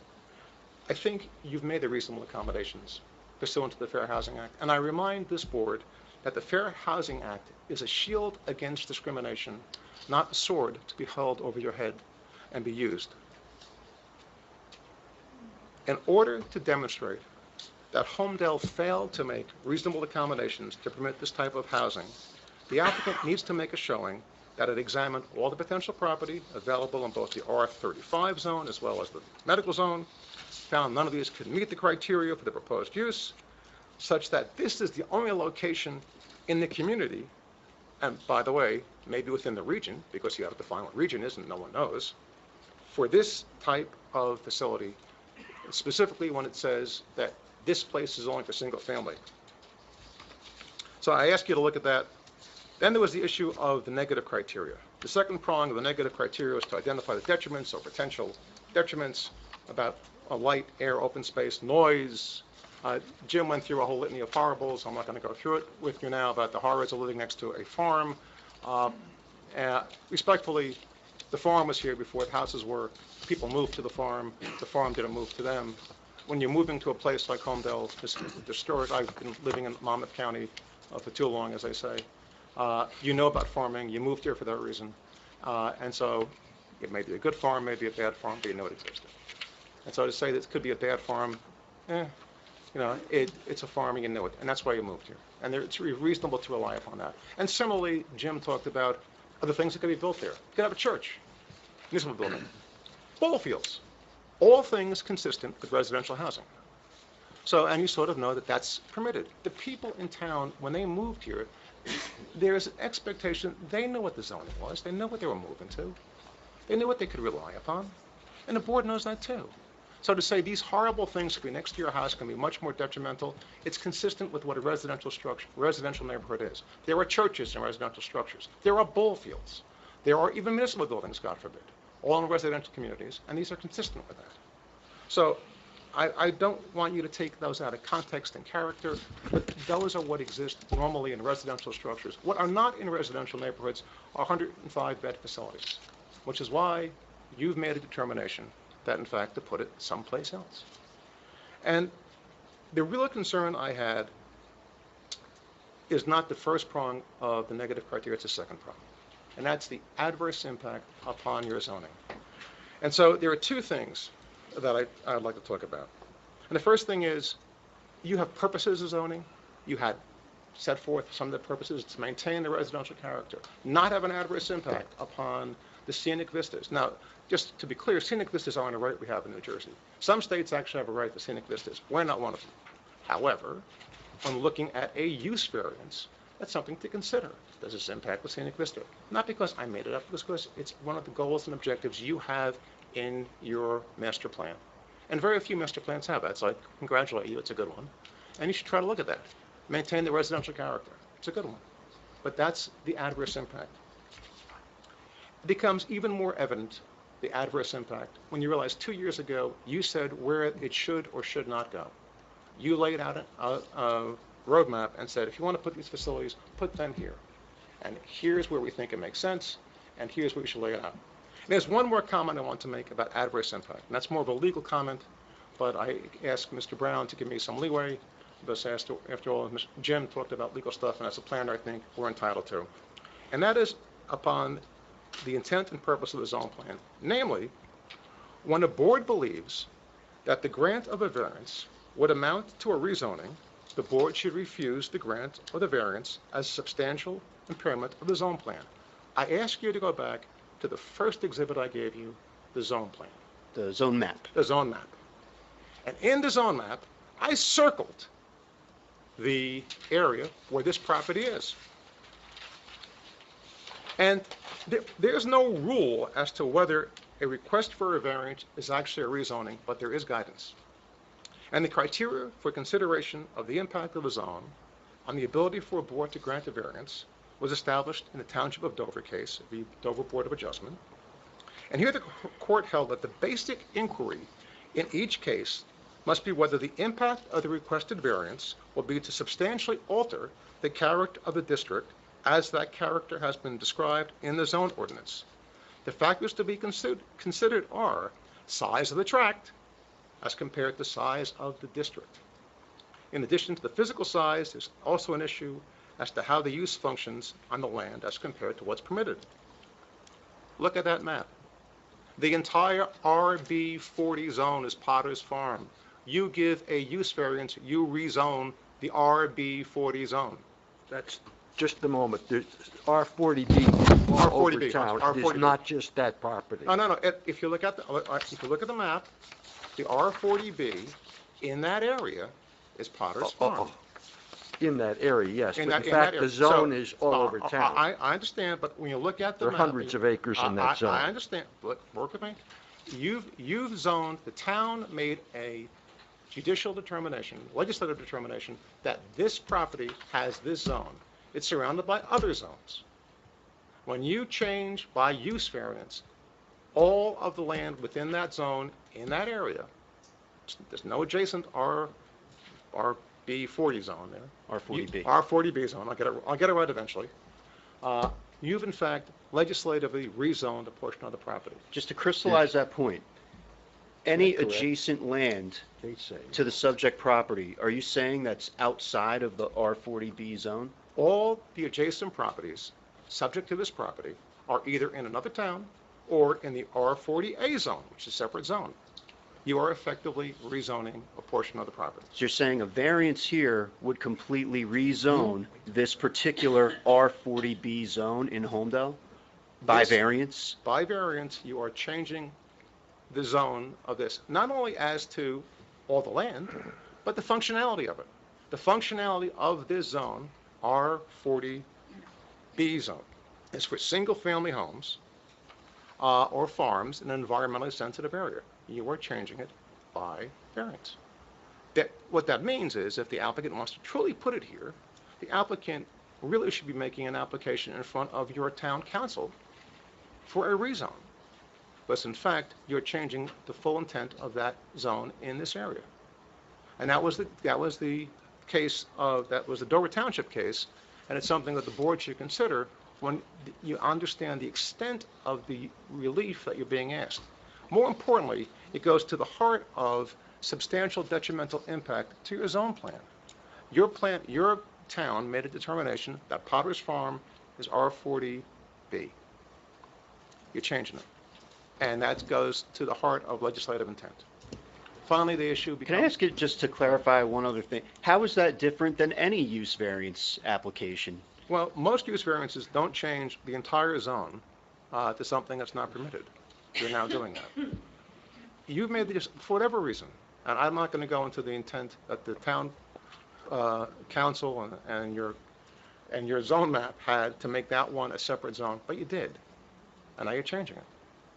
And that's something that, in the Dover Township case, the courts have held, that is actually rezoning, not use variance. And it's appropriate then, the body to make that is not the zoning board, the body to make it is town council. Can I stop you for a moment? I would like our two professionals, Kate and Marty, to comment on what he just finished talking about. I agree. Kate? Yes. So, the underlying, we're talking specifically about this rezoning legislative intent. My understanding of how the Dover case is generally applied is when, for example, you have a zone that only consists of one property, which happens sometimes. And I'm talking township-wide. I'm not talking about in a certain area. And that's the type of situation where if you were to rezone that, if you were to grant a use variance on that site, whether that site is, sometimes in small towns that could be 1 acre, in larger towns it could be a large tract. And that's what that legislative intent is really referring to, so that the underlying zone no longer generally exists in the town, no longer practically exists in the town. Because the flip side of this is that if an applicant were to go to the governing body and request a rezoning to, that's not something that we see very often here, but if that were the case, what's to say that could qualify as spot zoning, because we're looking at one tract, we're looking at a tract that could be changed to something different. And so, there's a different legislative standard for that as well. So, the tenets of the Dover case do apply in terms of legislating zones out of existence, but I think this is a situation where this is one component of a R40B zone that takes up hundreds of acres in the township, including areas that are, just to the east or west of the park, just to the west and south of the parkway from this site. So while it isn't contiguous, in my opinion, this would not represent a drastic change to the character of the zone townwide. Do you have a copy of the case with you? I don't have a copy of the case per se. I can cite it, and certainly Marty and your planner can look at it. I don't have the full case. I would actually like to read the case. Oh, sure, I'll cite the case. Because It is. Because my understanding, if one grants a use variance for a particular property, that use variance goes with the site and is specific to whatever that use and that site plan are, and it does not change the zoning ordinance per se for anybody else. As use variance runs with the land. So there is the situation there where unless the use variance, and this is for a case where the use has to remain exactly the same.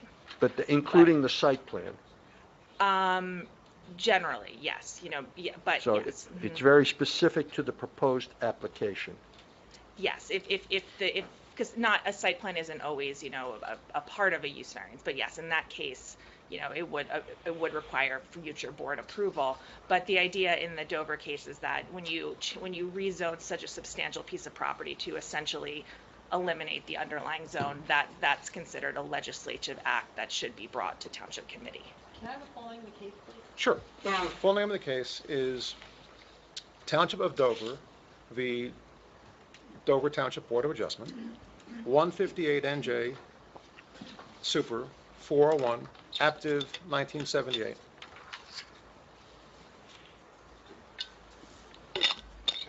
Marty, can you comment on this? And case ready. So I read that case a long time ago. Obviously, we need to read it again to give you. You're gonna have to use the mic.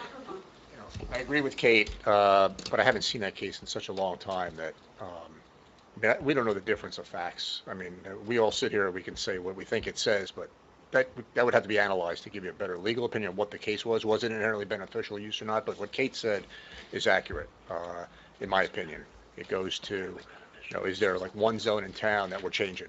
There's multiple R40B zones. But I'm not even sure, you know, I would say let the attorney submit a legal comment on a memo on that if he's convinced that we're wrong on that interpretation. I don't think we are. Well, it doesn't, I would also submit that even if there are distinguishing characteristics between the present matter and the Dover case, what we're still being asked to do is take a zoning district, which it's common for there to be multiple zoning districts that are common in various parts of a town, especially one as large as Holmdel. But the proposition is that we're taking one of those common districts in its entirety, and as a zoning board, you're being asked to grant a variance that will change it in its entirety, not just one property within a zone, but an entire zone. And I'm not saying that it's every R40B zone in Holmdel. I'm saying this particular R40B zone in Holmdel is, if you were to grant this variance, completely rezoned to something else, zone-wide. So that's our position. You're implying that the previous existing zoning would disappear? And I don't think that's This the way we'd particular interpret it. R40B district would be completely impaired. It would, if that's not substantial impairment, it's hard to imagine what would be, but I digress. I have a question. Even if it doesn't change it automatically, would that impact future applications coming in that area, that we'd have to be more predisposed to give a use variance because we changed it in an R40 zone? I don't believe you have any stare decisis pressures, and every case stands on its own. So we're not arguing that. The answer to that, Francine, is no. If a use variance is granted on any site, if the use is abandoned, if the property is sold, someone comes back with either whether it's, you know, if it's similar, if it's different, you have to look at the case like you're starting from scratch. In terms of tying the site plan to it, what reason I raised that question, because it had come up before, that, okay, if this is granted, then one could, in some other day, if approved, that someone could come in with a different dementia center on the same site, and it might be 50 stories tall, and that would be permitted. And I'm saying, no, what's proposed here is, you know, 1, 2-story, and it would have to be consistent with that. That's correct. If I can, Mr. Chairman, finish up quickly. Go ahead. Thank you. Thank you. Now that I've thrown the bomb in there, once you go to the positive and negatives, and again, the negatives on the substantial detrimental impact to your zone plan weren't just my opinion, that in fact you've changed the entire character of the zone. You also have to look at remind you of the first two comments, and that was you're not doing what, in fact, your reexamination report said to do, and your reexamination report said here's the location where it should be, and here's the location where it shouldn't be. But you have to mitigate that. Then when you look at those things, how do you balance it? How do you mitigate it? We brought up two different factors. Factor number one was the applicant's got to say, what's the region they're trying to service? And once they tell you what the region is they're trying to service, they got to say why, where Holmdel said to put it in, doesn't it reasonably accommodate that region? And that's a burden that falls on the applicant, not upon the objector or not upon the neighbors. For you to make a determination, in fact, that how you try to mitigate some of the impacts. Because clearly the impact is upon the intent and purpose of your R40 zone. And so you've got to look at that in the context of the second prong of the negative criteria. And finally, quickly, for your the bulk variance, it's simply a function of not the size of the lot or not the unique features of the lot, but this is what the applicant said they want to put in there. Now, the applicant said, I need a facility this big to make it work. The applicant didn't say, I need this much impervious coverage to make it work. So while the applicant may be indicating, and I agree with Jim, by the way, if you give a use variance, the bulks are subsumed in the context of the use. But you should look at that, particularly since this zone says you have environmentally sensitive features. And that when we have environmentally sensitive features, what you're trying to do is not increase, but keep the amount of impervious coverage to what you said it should be. And the applicant's got to show you why it needs that much impervious coverage with all the facilities. Could they shrink some of the facilities to make it work? And the applicant hasn't done that. So I proffer that the applicant hasn't met its burden of proof for either the D variance, you've got to make a determination how many D variances are needed, or has it made its burden of proof for the C variance? Nothing else, Mr. Chairman. Questions of the testimony? Anybody have any questions on this testimony? Sandy, do you want to cross or? Before Sandy goes, can we Oh, wait, hold on a second. Kate, can you comment on his testimony before Sandy does? Yes, if Mr. Chairman, if you don't mind, I just have three points Sure. that I just want to clarify for the boards. The first is with regards to the master plan goals and objectives that were cited. Mr. Jones is correct. We have a master plan that re-examined in 2020, and it does set forth a variety of goals and objectives related to, land use planning in particular in Holmdel. I'm not going to repeat them. They're in, they've been stated by this witness, and I think that the board is generally familiar with the, many of the goals that the township tries to look at all their planning work through. What I just want to just kind of clarify is how, this kind of fits into the overall evaluation of the D1 use variance, which is that the applicant has come here, they've put in an application for the use variance, and the state has set forth, and the state and the courts and the MLUL set forth basically the way for you to judge that variance. And so, where the master plan goals come into play here is when you are evaluating, the positive versus negative criteria. And so we have, the idea of what the township has set forth as our land use goals. And, and you have to look at you've heard the positive criteria from the applicant. And, I think the appropriate application of looking at these goals is whether there will be a detriment. And so that, I think, just to clarify how it kind of, how they should be evaluated kind of at the end versus as a starting point when you're really reviewing the D1 variance. The second thing that I just wanted to talk about is the impervious coverage variance that was just mentioned, which, Mr. Jim, I know there's been a lot of hearings, so I'm sure you haven't listened to all of them. But when Mr. Higgins testified, we did, and there is an error in my report where the impervious coverage variance is not technically needed because of a quirk of how the ordinance is written. However, as I advised the board last month, and I will again, I think it's absolutely appropriate to take in their impervious coverage, the proposed percentage into account when you're evaluating the application as a whole. With regard to the impervious coverage, correct me if I'm wrong, what has been referred to is that for R40B, yes, conventional R40B design, the coverage limit is 15%. Yes. But if one does an R40B cluster, then it's 25%. That is correct. And since this is a different layout, you can't necessarily pick either one, you can pick both. Well, and it's also that the way the ordinance is written is that it specifies the 15% for non-cluster traditional residential development and also certain non-residential uses. But since this use isn't permitted, it's not contemplated. But, I think that it's up to the board, as part of the board's review of this application, you can look at what is typically required of certain uses in the R40B zone and for what reason, which is the purpose of the zone that Mr. Gemma talked about tonight, which has to do with sensitive soils and things of that nature. So even though it's not technically a C variance, it's part of the overall site plan, and I think, that it's still well within the board's consideration factor. Sure. Okay. And just the one last thing that I wanted to bring up is the discussion that briefly Mr. Gemma commented on regarding accessory uses. This was discussed, this was brought before this board and discussed in February.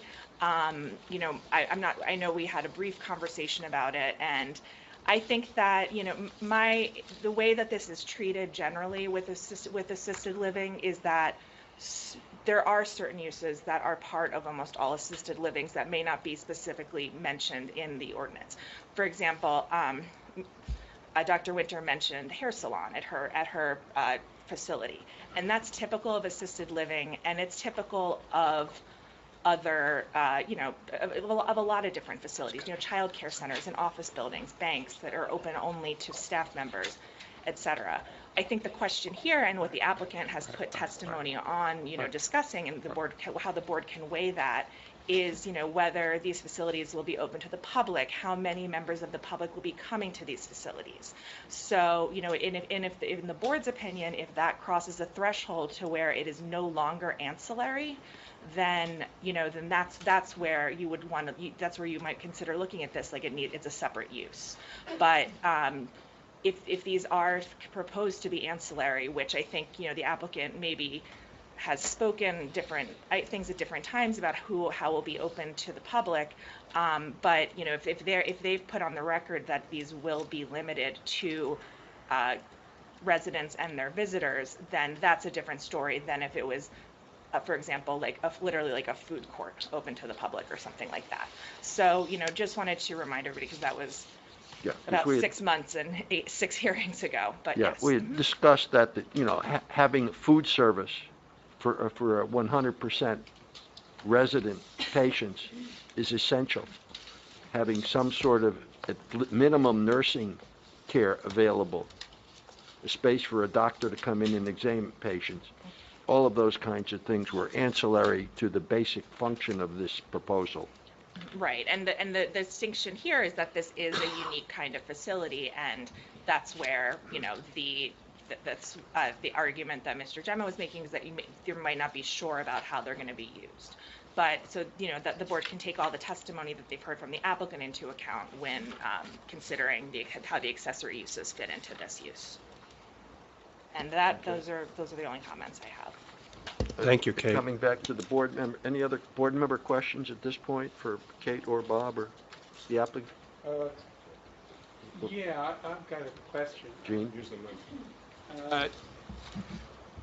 Can we consider, what, the public transportation seems to be an important feature, or a lack of public transportation would be an important detriment to this whole operation.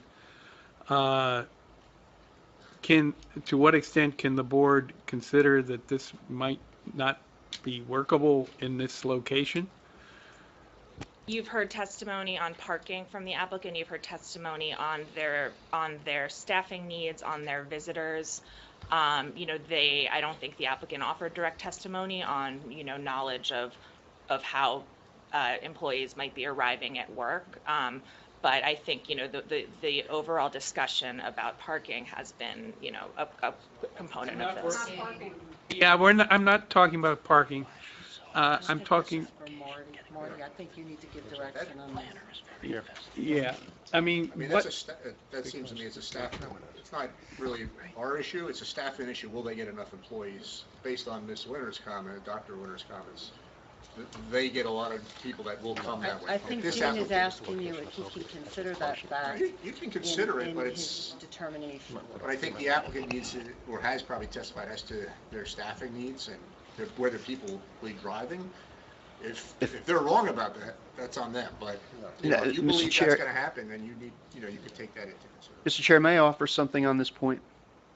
It's not a question of will they be able to staff a facility. I don't care if they can staff a facility, but the question that we should all care about is whether or not this location is appropriate for the proposed use.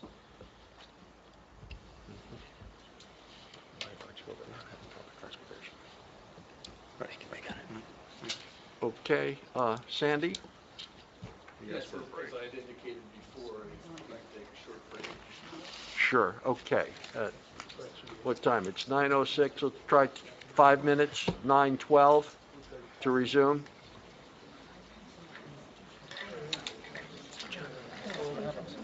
So is he almost finished? Or is this He's done. He's done. But now they're going to cross it in again. But we don't have anybody else after that. And he's No, done, we got that's it. Clancy. Right. He doesn't go. He may bring back his witness to redirect some of the. We have to see if he's going to. We want to try to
not here, we can't wait a minute. Oh, here He's comes with Marty. Marty, where are the other board members? And Sandy?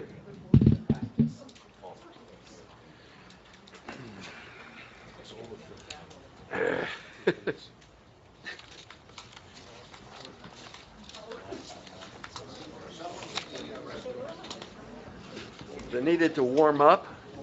Those are not on the record anymore.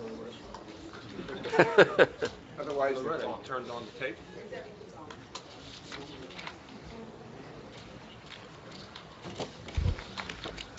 Who are we missing? We're missing three board members. Here comes Gene.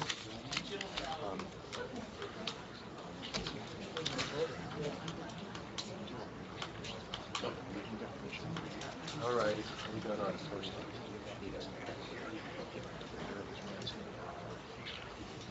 Yeah, fine. Yeah, okay. So when you ask him, he's going to say, he's going to answer that resume. Okay, fair enough. But they're outside, too. You got to call them in because. What, who's missing?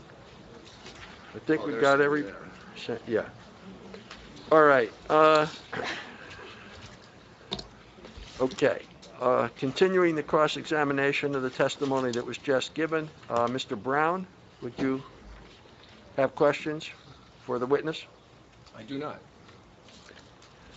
Oh, okay. I didn't read it. So, Or you want to wait? let it wait with that. So, okay, any of the board members or professionals further questions? Okay, in that case, we'll open it to public questions of the testimony of this witness. Any members of the public have questions on the testimony given by this witness?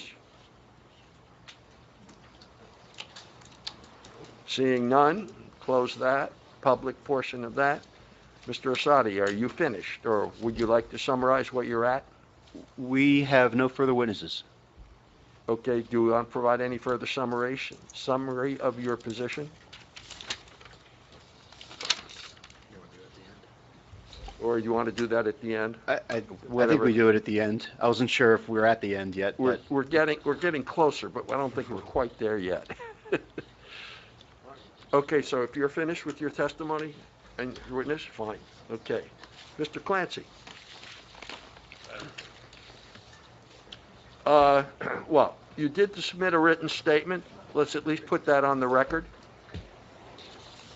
Yes, Brian Clancy. Is this on? Yes, Brian Clancy from Dasty & Associates, representing Middletown. We did submit a letter yesterday as suggested by the board. I'm not going to go through and summarize it for you. You certainly can read it on your own. Much of the testimony that was provided just prior to this is covered, or covers a lot of what's in here. The one thing I will say is, the reason why Middletown gets brought into this is because we're across the street. And, I don't expect this board to know what Middletown's zoning regulations are, but I can represent to you that it's very similar right across the street. And that's exactly why we have similar concerns to your residents, and we're concerned with the impact on the zoning scheme and on the master plan. So I'll leave you to review this. Right. Thank you. Please, Mr. Clancy, please stay up here, sir, for a second or two. Did get submitted. Did it get posted on the website yet? It did. Okay. With today's date. So thank you for submitting that. I did have a couple of questions for you. Certainly. One very minor one. On the second page, page 2, the certificate need gives the date of May 3rd, 2001. I think it's probably 21. I'm sorry, what was the question? Under Roman 2, certificate of need on May 3rd, 2001, it should be probably 21? 21, correct. Yes, good proofreading. Okay. Then with regard to page 3, and whether you can answer it or go to our planner or perhaps, with regard to COA requirements. Third sentence, the proposed COA requirement relies upon the conversion of 10% of initial occupants to convert to COA eligible beds. I had a slightly different understanding that where the COA came in is that the state requires 10% of the beds to be Medicaid eligible, and the Medicaid beds get the COA credits. there's no conversion process, but those beds are so designated right at the beginning, and then you automatically get the COA credits. Is that correct? My understanding is there's two separate things at play here. One is that the township would automatically get the COA credits. However, if I'm remembering the testimony from the applicant correctly, is that there is a period of time over, I think, 3 years that they have to fill up the Medicaid beds, and that's separate. That's an initial, so it's not a subsequent thing. Yes, yes. So that is, they're not immediately expected to have, open up the doors and all your Medicaid beds are filled, but that does not impact the township's reception of the COA credits. Okay. And then the next paragraph about detrimental, you talk about construction of a commercial facility in the highly protected residential and farmland zone. Diagonally across the parkway from this property in Middletown, there's a Sloan Kettering facility, formerly AT&T. Would you consider that farmland or rural? I had no involvement with that project. I'm not quite sure what was there before Sloan Kettering, but I am familiar with the facility. Yeah, I mean, so is that inconsistent? With the area in which it is, Yeah. in the area with which it is located? Yeah, I mean, I haven't done any research on the zoning. yeah, over in because that to me area, it's, to be frank with you. so to speak, diagonally across the street from the Potter Farm property. And is to me a high-rise commercial operation and definitely inconsistent otherwise with the residential neighborhood. Right. So in other words, with all due respect, after putting a giant, and it was AT&T before it was Sloan Kettering, after developing a giant commercial complex on your side of the road, how is it Middletown has the right to come in here and really tell Holmdel, well, gee, we object to what you're doing? I could also talk about how you put a giant condominium complex in our backyard on Highway 35 and destroyed the entrance to Holmdel and all the traffic on 35. So it's kind of like, you raise excellent points, but it really is offensive that another town is going to come in here and tell us what to do when they've wrecked all the other areas surrounding our town. So I understand what you're saying, but I think this is related to this application and to the area surrounding this particular application, and that's the only reason why we're here. So that's our only concern, and we're here just as any other member of the public could appear, any other resident of the surrounding area could appear. That's why we're here. Yes, I absolutely understand that. It actually answers the question, but I guess there is no answer for what I said, so I get it. Yeah. Okay. I would like Kate to comment on the letter. Sure. I have a few comments, and some of them are going to sound familiar after what I just said, but I'm just going to go through a couple points that, both things that I think in this letter that I want to draw the board's attention to, and a few things that I just want to clarify for the record. So, sorry, I'm just going to, again, we do, thank you. My hand was getting tired. So just to start, just on page 2 at the, in about the third paragraph down, the applicant, there is a statement that this isn't a non-conforming commercial use, which I just want to just say that is the case here. Part of this is a farm. We've had some discussion here, but there is also that small facility there. The next item is that, which I did just speak about, has to do with the accessory uses. And again, I would just refer to, that's up to the board's judgment of their testimony, whether these are customary to this facility. And in my experience, many of them are with typical assisted living. But again, this is a unique facility, Right. and you've heard testimony on that And matter. just try to close the door on that item. Mhm. We did discuss it back in February, and we all agreed that those were typical and appropriate ancillary Okay. and supportive of the main proposed use, and were not separate publicly available uses. Okay, that was my So understanding. unless somebody that still is, just want to clarify that that's still the board consensus. Mhm. Yes. Yeah. Okay. So then, just going down the page a little bit, Mr. Clancy's letter does state some of the goals and objectives of the master plan that he determined to be relevant to this project. And once again, I would say that these are all things to consider when you're evaluating the impact on the negative criteria, and in particular, the zone plan and the zoning ordinance. And just one other thing that I was just thinking about, which has come up, which I'm not sure if this board is all totally aware of, but the assisted living congregate care zoning for the Route 35 highway overlay was it was recommended in the master plan, and it was adopted and implemented. So that was a recommendation, and it was followed through on. So just for clarification. But I don't know how long ago was that done? About a year and a half ago. So were you all involved in that? I was involved in that. So when that was done, Mm-hmm. was the thinking that facilities of that nature were more like what was it, Brightview, the one on Route 35, that it's a more massive, multi-story, solid structure as opposed to a one-story residential complex? So it's a kind of a unique situation in that we did not write the master plan. That was before my time, but we did utilize the recommendations that were included there, which did speak to a structure that was had a higher it was more stories, but it also had a higher impervious coverage calculation, things like that. So it was thinking that what was in the back of my mind was a bigger building, a more massive building rather than a low-scale residential thing. That's what would have been permitted under the ordinance, but yeah, it was not a particular design. So yeah, but that would be more consistent with the Route 35 corridor. That was the thinking from the master plan, as far as I'm aware. But yes, but we did not write the master plan. I don't understand your point, Ralph. What's the difference if it's 3 stories or 2 stories? Well, it's not. Most of this is one. It's a question of what the nature of the design of it is. There are 3-story buildings on Route 35. There are big box stories on Route 35. The current proposal, to me, would not look like Route 35. But That's your opinion. yeah.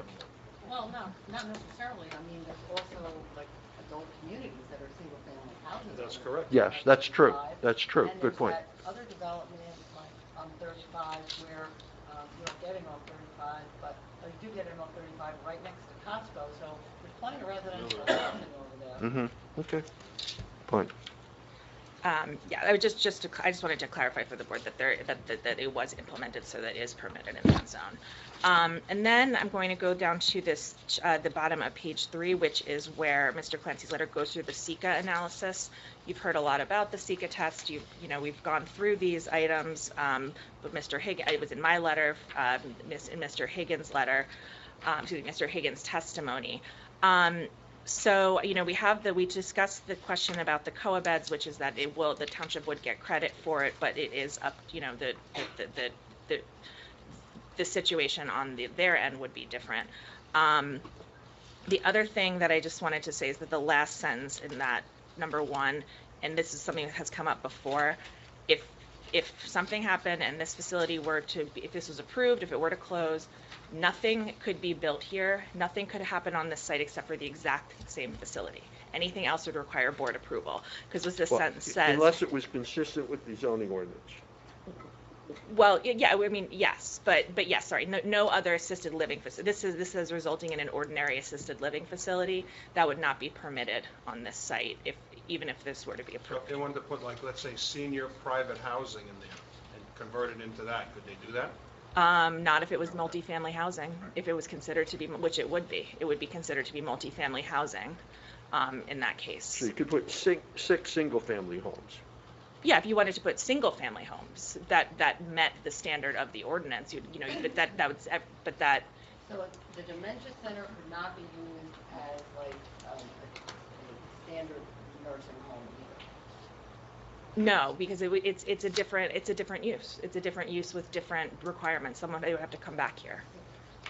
But could it be used as a standard assisted living facility, a non-dementia center related assisted living facility? I would say no. I mean, in my opinion, with this type of use variance, it's similar in the sense that it is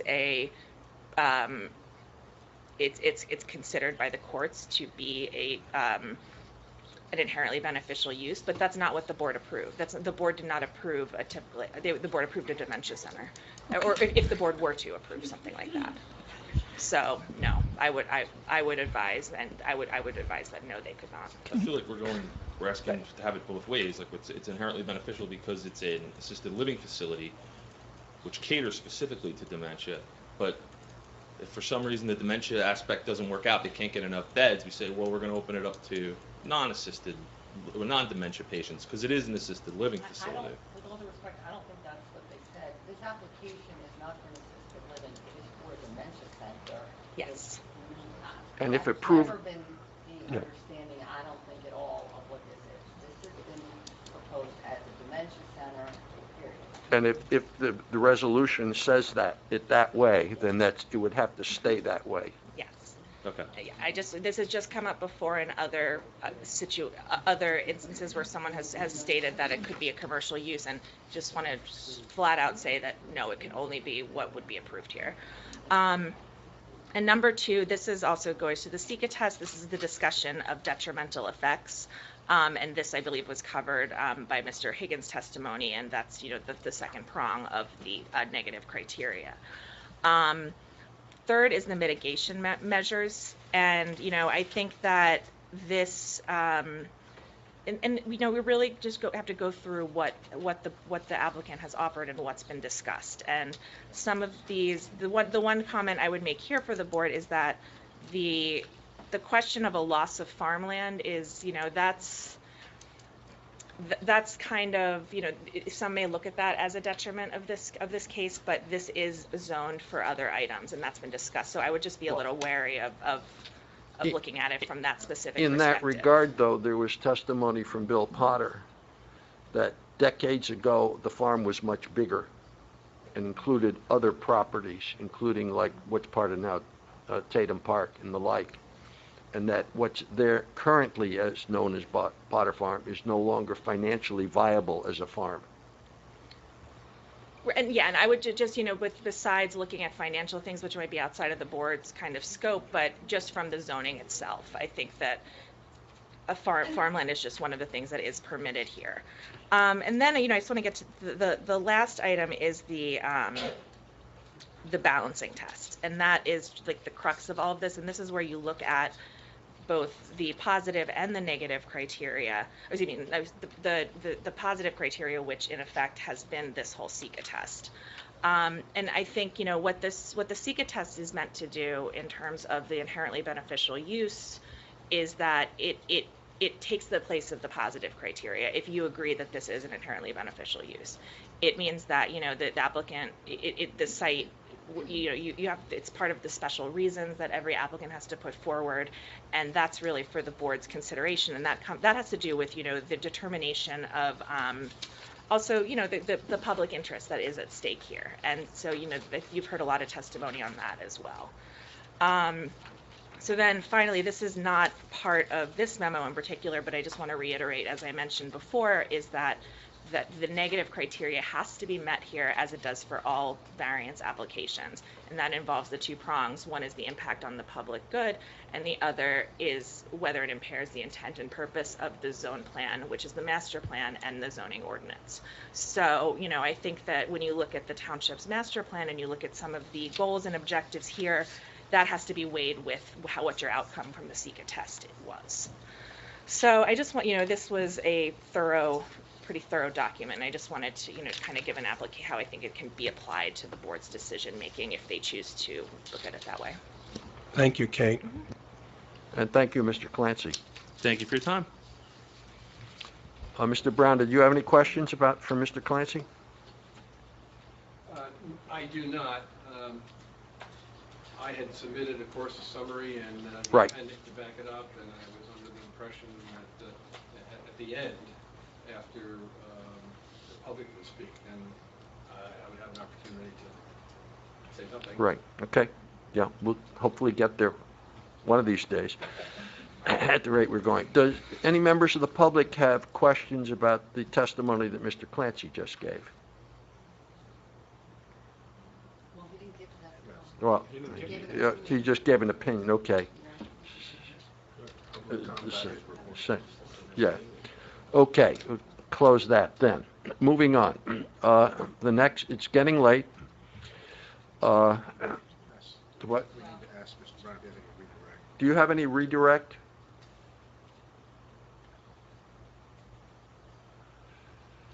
Mr. Chairman, members of the board, there was one fact that we wanted to introduce, and that is relative to what's been called the region.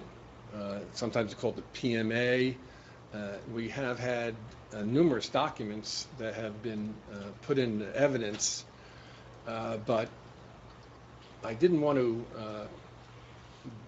be anything less than 100% sure. So if I was asked right now to emphasize one document, which I have a copy of, I can show you what our understanding is the region which was considered. However, with all the members of the public here, it doesn't seem like we're going to have a vote tonight, so I would like to reserve my redirect rights, and at this time would be just to re-verify the document before I introduce it, that's all. Okay. Thank you. Then, at this point, the next main step is to get public comment on the application. We definitely don't have enough time tonight to take comment from everybody that's here. Yeah, we can take a few, but how many people here would like to comment on this application? I see a bunch of hands. And even just with a few minutes each, it would take a while. Well, we could start. Wait, why don't we start with we'll take the first 3 or 4. We'll try to stop around 10. Well, I'll comment. I don't use a timer. What I'll ask each member of the public to speak directly to their thoughts about this application, positive, negative, what you're concerned about. As we go on, I suspect some of you will find that your comment is consistent with the same as a prior person's. So please act to not be repetitive. You can just say you agree with and get it on the record that way. But let's all try to be concise so we are fair to each other's times and we can all get some sleep sometime too.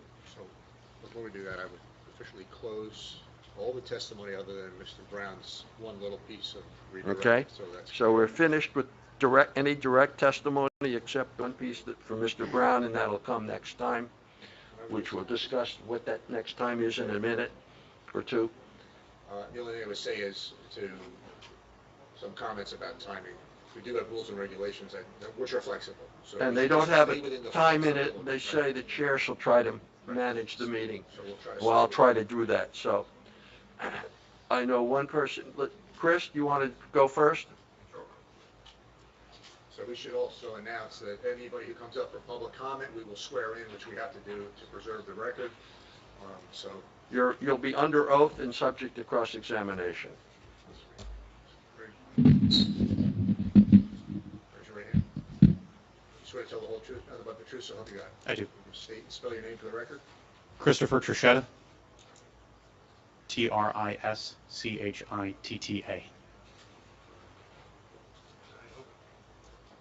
Go ahead. You want to indicate your role or why? Are you testifying for yourself or in your role? I'll get to that. Yes. My name is Christopher Trichetta. I have lived in Holmdel for over 33 years. I was born and raised here and currently reside in Holmdel. I have been a member of the Holmdel First Aid Squad for 17 years. I joined Holmdel First Aid in 2005 as a cadet, obtained my EMT license, and moved up the ranks, becoming an officer in 2013. I have been the cadet program coordinator and have worked on its expansion since 2012. I've answered thousands of first aid calls in my tenure. I have been the Holmdel First Aid Squad's chief for the last 6 years. And in my spare time, I have a full-time job as an analytical research scientist in the pharmaceutical industry. As chief of the Holmdel First Aid Squad, I would like to present the following comments. We currently have 6 operating nursing facilities in Holmdel Township, and 1 more that will be opening. Our volunteer first aid squad responds to medical emergencies at each of these facilities. Care 1, 130 beds. Bayshore Healthcare, 174 beds. The Willows, 121 beds. Millennium Memory Care, 16 beds. Arnold Walter Nursing Home, 202 beds. The Villas, 110 beds. Brightview Senior Assisted Living, 215 beds. Total of 968 beds. 12.5% of our current annual call volume is to the 6 operating healthcare facilities. This is with a township ordinance in place that requires healthcare facilities to provide 2 ambulances for use prior to our squad being dispatched. Let me reiterate, 12.5% of our total call volume is to currently healthcare facilities. Brightview, which was recently approved and will begin construction, will have 215 new beds. Based on my analysis of Holmdel First Aid Squad's call data, our response to nursing facilities will increase to over 15% of our total call volume annually. Enclave, with a proposal for an additional 105 beds, will increase that percentage to nearly 20% of our total call volume to nursing facilities based on my analysis of current healthcare facility trends. However, we cannot be sure that this wouldn't be exponentially higher due to Enclave being an untested program with no available to analyze. We cannot afford to lose our volunteers by inundating them with additional call volume that could potentially take our timely emergency response away from residents and other businesses. In my experience, approving Enclave will place an undue burden on the people who generously donate their time to help others. The negative effects of approving Enclave on Holmdel First Aid Squad would be felt by Holmdel residents, businesses, and surrounding communities. Thank you for your comments. Thank you.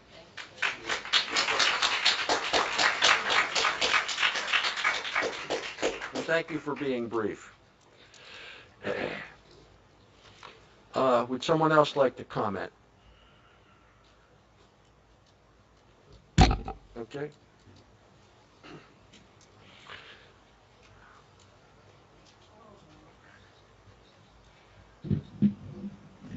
We're going to swear you in first. Take it off. We're going to swear you in first. Do you swear to tell the whole truth, nothing but the truth, so help you God? I do. And state and spell your name for the record. Regina Stephanie, Stefany, 8 Fox Hunt Road. Gene, if you prefer to leave it there, that can Yeah, get adjusted. Loretta, can you adjust it for her? Like this? Yeah, that should be good. Down all the way down, halfway down, there's a little. I was We'll wondering stay at the rescue. You're a tall one. Also a cover band, son. Okay.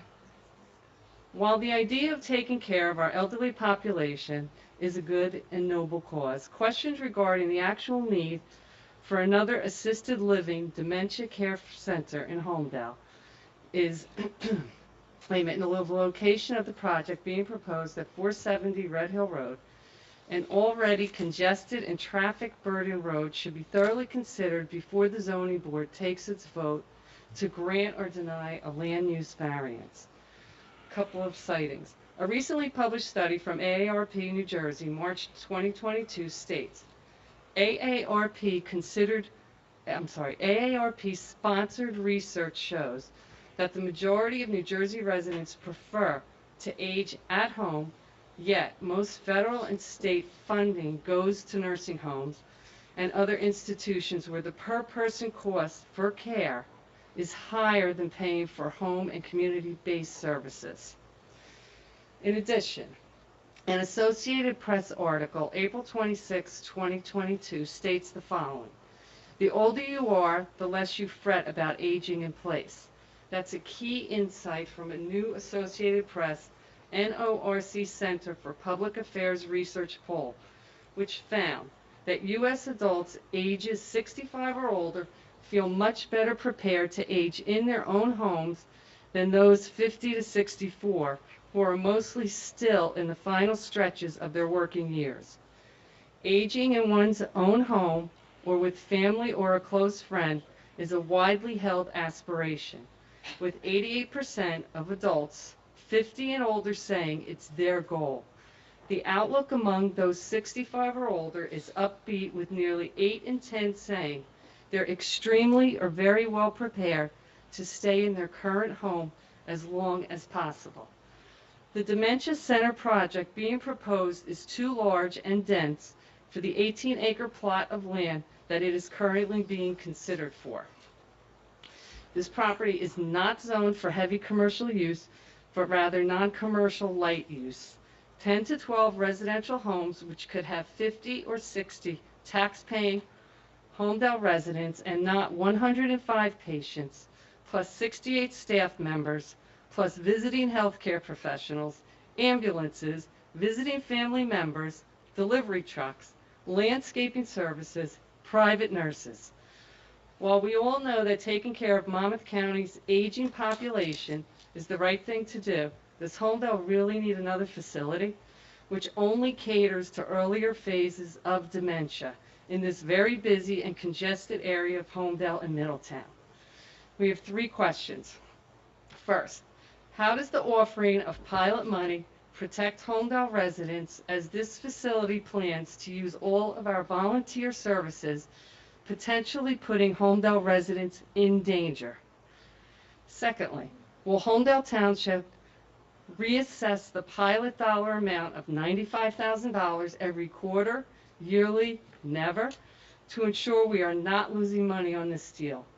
This donation needs to financially make sense for hard-working, tax-paying Holmdel residents. Thirdly, who would be at fault if response times to any and all emergencies increases and loss of property or worse, life occurs?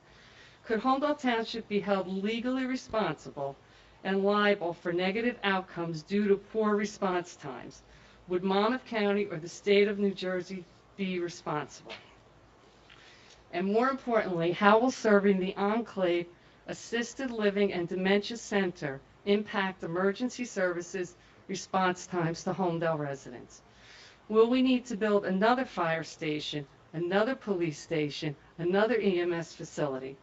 It was noted at a recent meeting that emergency services in Holmdel have not been certified because there are issues that need to be resolved before they seek certification. If we have issues currently, how can we afford to increase our needs for emergency services? Thank you for your comments. Just one brief comment. The first 2 items on pilot are outside the scope of this board, period, completely. And as far as township liability is concerned, again, that falls to the township. Yes. Do you have any other comment on the question she raised? Yeah, I would say they're not, you can't, there's no requirement of non-tax entities to donate any money at all, and that is can't be forced on them. Right.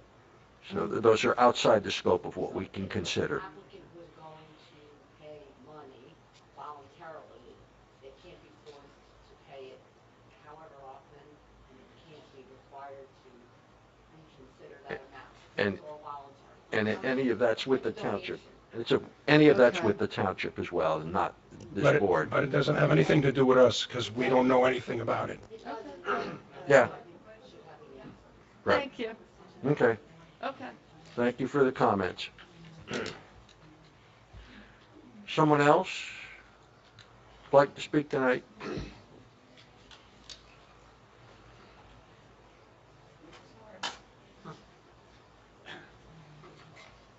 Hi.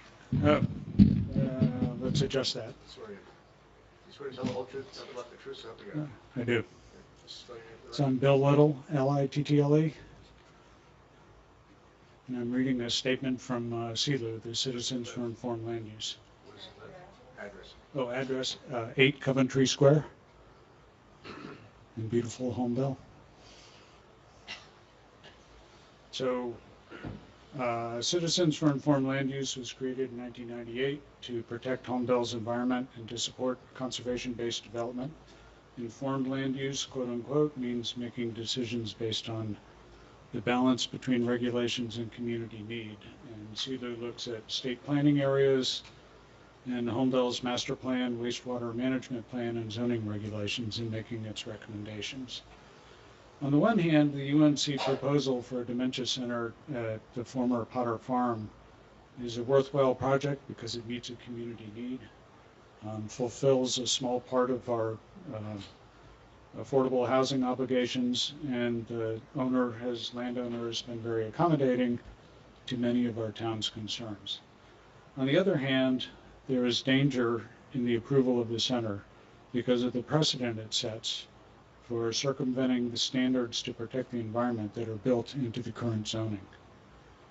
The center's proposed site is at the headwaters of the Waikiki-Mohura stream system and is situated in State Planning Area 5, which is considered the most environmentally sensitive land.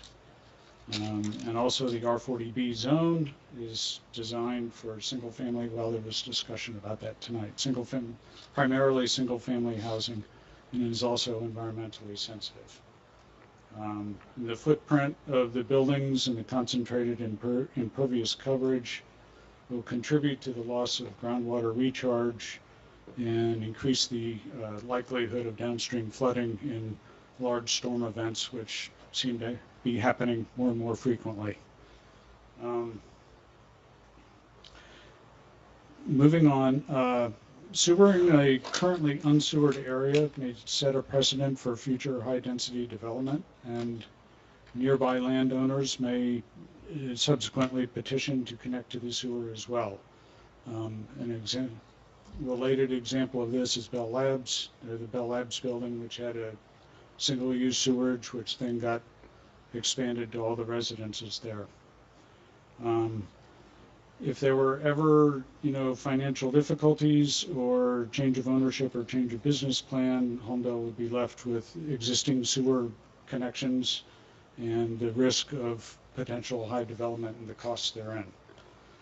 So finally, the applicant's land is zoned for residential and agricultural use, not commercial.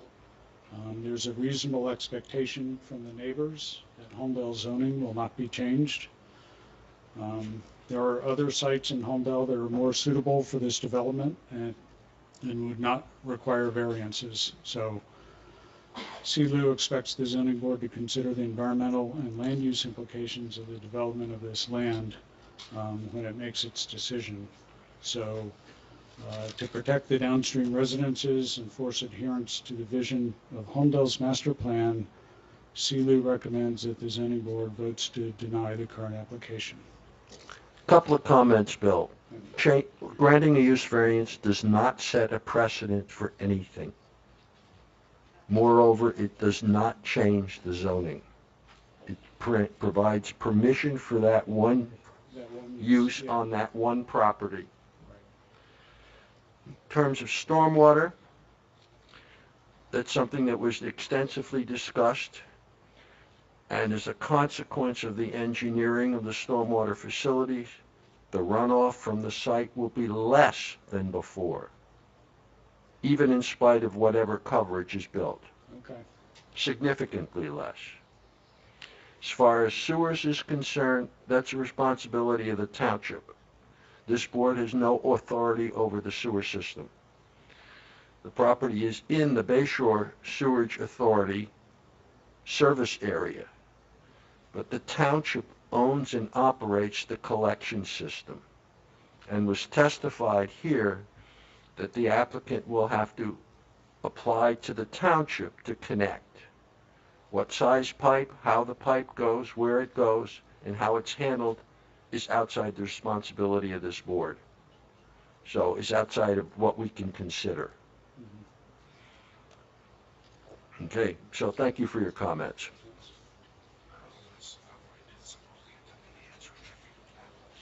Well, we'll see what, I'm trying to. Huh? Yeah, okay. I'm trying, well, I was trying to correct a misunderstanding. Okay, anyone else at 9:56? Okay. Well, the gentleman with the green shirt? Yeah, go ahead. Which lady? One more person. And then we'll do. Come on, you're standing.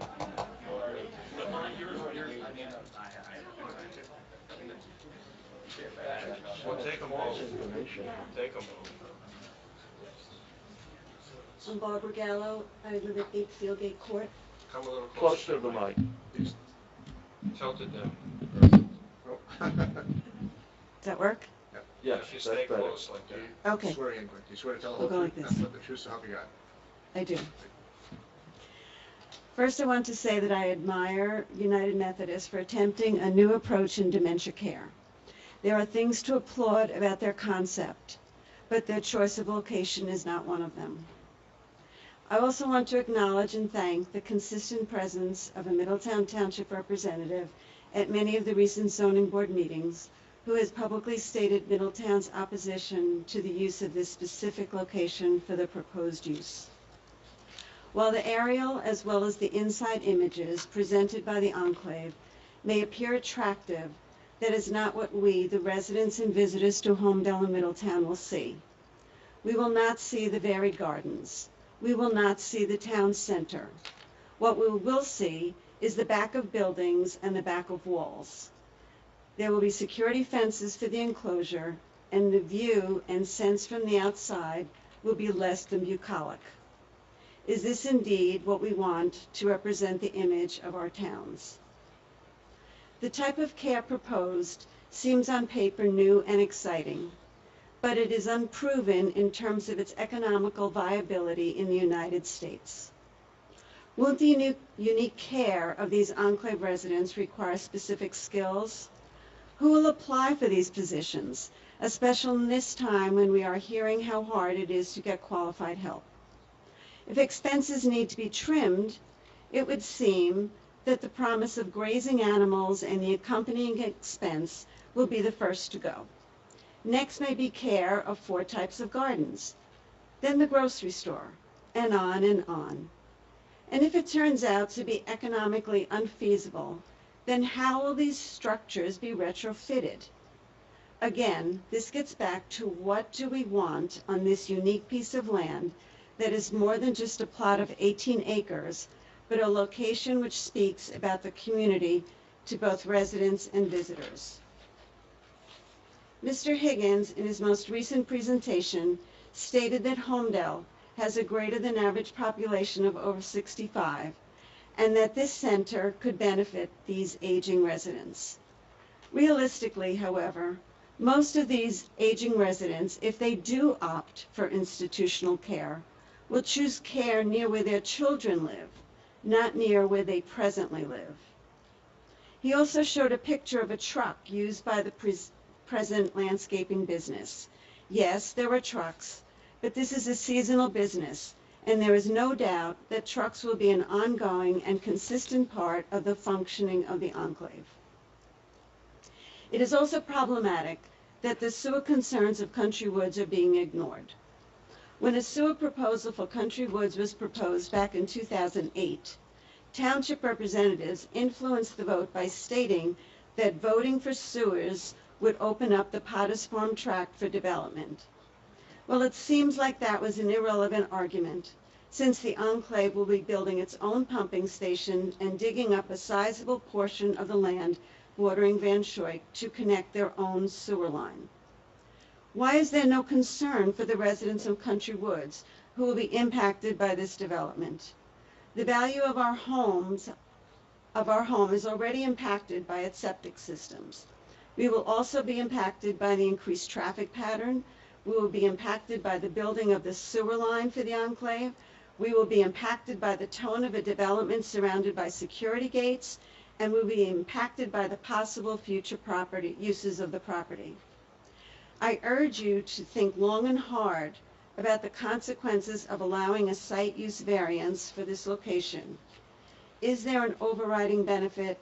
I think not. Thank you. Thank you for your comments. Okay, it's 10 o'clock.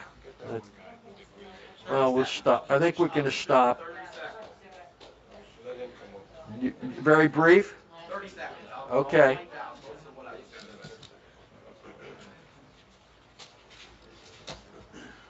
You swear to tell the whole truth, nothing but the truth, so help you God. Sure, yes. State your name, please. Lance Lupi, LUPI, Line Road, Holmdel. Just spell your last name. LUPI. Thank you. I echo tons of what everyone up here said, so I won't repeat that. I had a grandmother with dementia. This sounds great conceptually, but like I said at last week's TC meeting, the devil's in the details. Sounds like the board up here is doing a great job at asking tons of questions, but it sounds like there's tons more that are out there.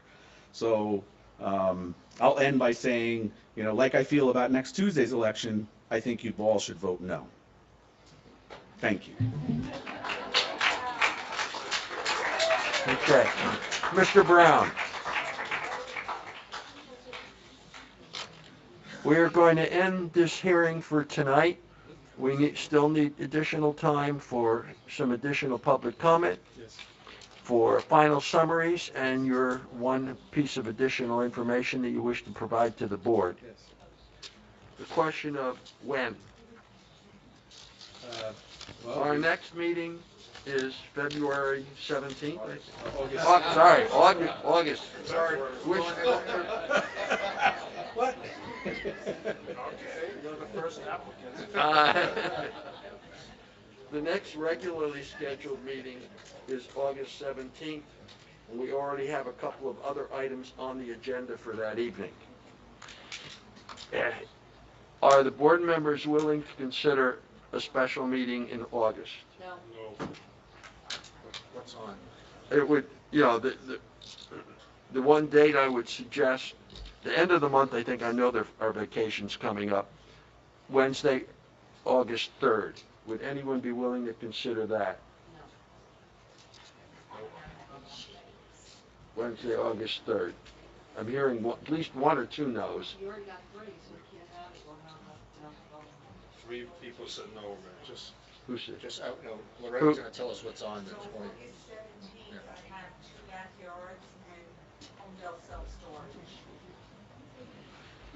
That will take a hunk of time. Wait, is this for self-storage, is not the hearing, or is it just completeness? Completeness and hearing. Go to September 7th. September 7th is the next. Is that open?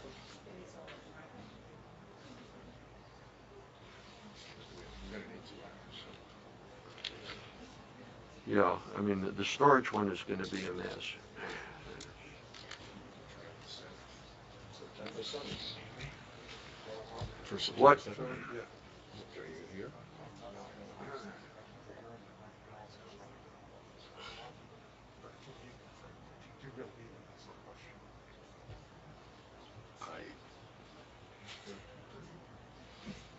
Sandy, I guess if this does fall to, the next open meeting would be the 7th of September, so you could be in the only app. You want, I mean, you do also give us another consent, because we're good through the end of August, but does that work for you? I gave the consent to August 31st, so we're talking about a week. You know, we've never not given consent, and we would be willing to do that. I know Mr. Higgins has a problem on that date, but I also know that everybody here wants to have this resolved, so I'm going to have to adjust because I realize what the reality is here. So, you know, whatever the wisdom of the board is, we'll have to do what we can to get things done. Oh, really? Well, you weren't Yeah, talking. you have to talk closer. I'm too tall. Yeah, yeah. So whatever the board wants.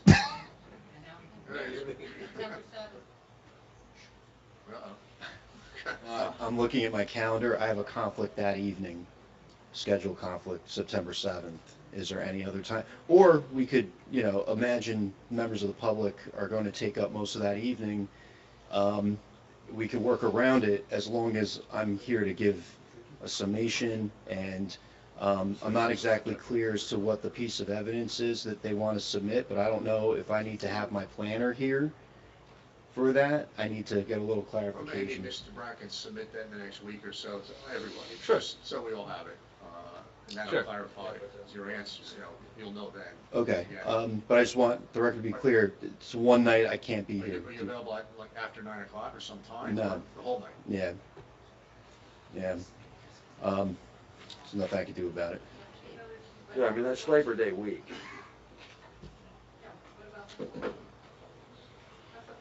That's my only bad day, I promise. 2 weeks after that. piece that you put. Not here. I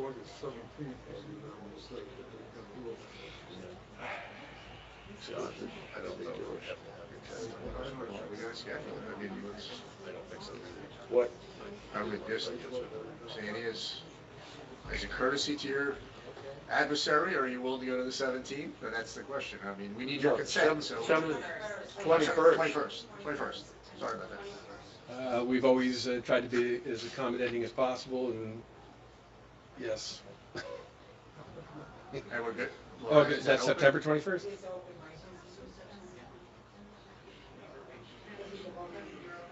Okay. I guess I won't retire for another couple weeks. Yeah, because the storage one won't happen before that. You won't have bonding then. So that'll start. No bonding, you can't do it with the storage.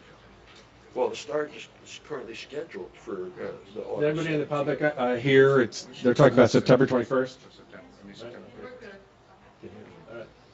Okay, that's Well, the thing is, the storage won't finish on the 17th, Yeah, so it's going to get carried. Yeah, the first week of September. We don't have to go to them on the second. Yeah. Okay, that's it, we're done. We have no choice. Okay, so We got a what? special meeting, yeah. The 21st? Correct. So what is it then? Until September 21st?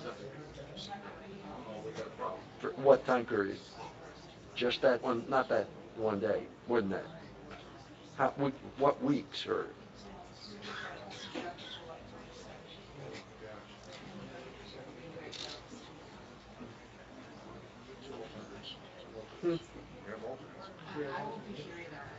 For what time period?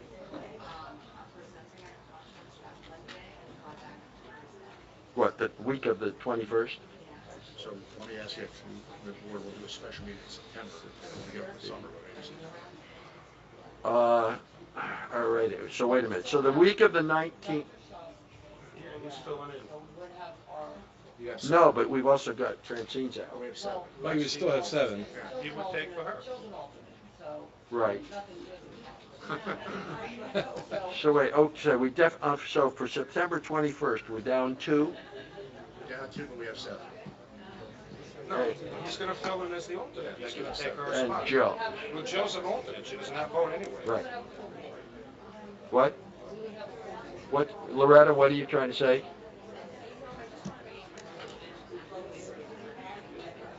What? I know, we have to figure out the date to carry it too. Yeah, well, we're trying to figure, just to be clear, we're trying to figure out, we're going to continue this hearing to a date, and we're trying to figure out what the date is. So those folks in the back that are talking, you gotta please take it outside. All right, so the 21st, at least 2 board members are missing. But we do have an alternate. So Dr. Blumenthal, to anticipate the variables, so we realize only 7 can vote. You have 9 people here. So if I can call you Jill and Francine, we would love to have you, but I know it's a balance. So we would be willing to have 7 people vote here. I hear everybody else would be available, so we would. We'd like you to enjoy your trip and your conference. And we understand you're all volunteers and it's difficult, but one of the benefits of this board is that you really have a very active board, and many compliments to you. And so you'll have 7 people to vote, and we will trust that vote. So. Okay, so the 21st of September? It is. So this hearing is continued to Wednesday, September 21st, without further notice to the public, at 7 p.m. And for the record, I will sign an extension, which will be sent to me at 9 o'clock tomorrow morning by Loretta, and I'll sign it right away. And if you submit some further documentation, we'll see to get it posted on the website as well. Yes. Yeah, So it's I'll have that available to within everyone. a week. Okay, thank you. Next meeting is August 17th. Yes.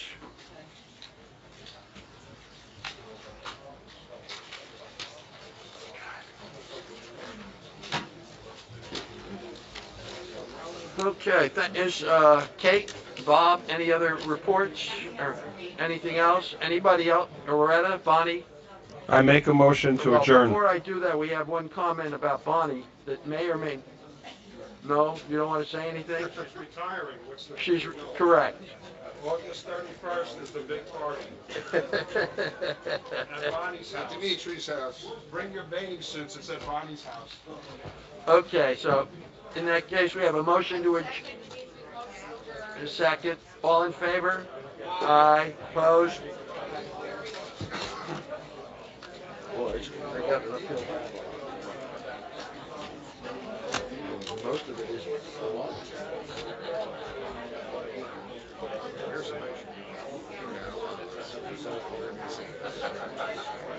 Well, no, it's still on. Loretta, can you? Still on.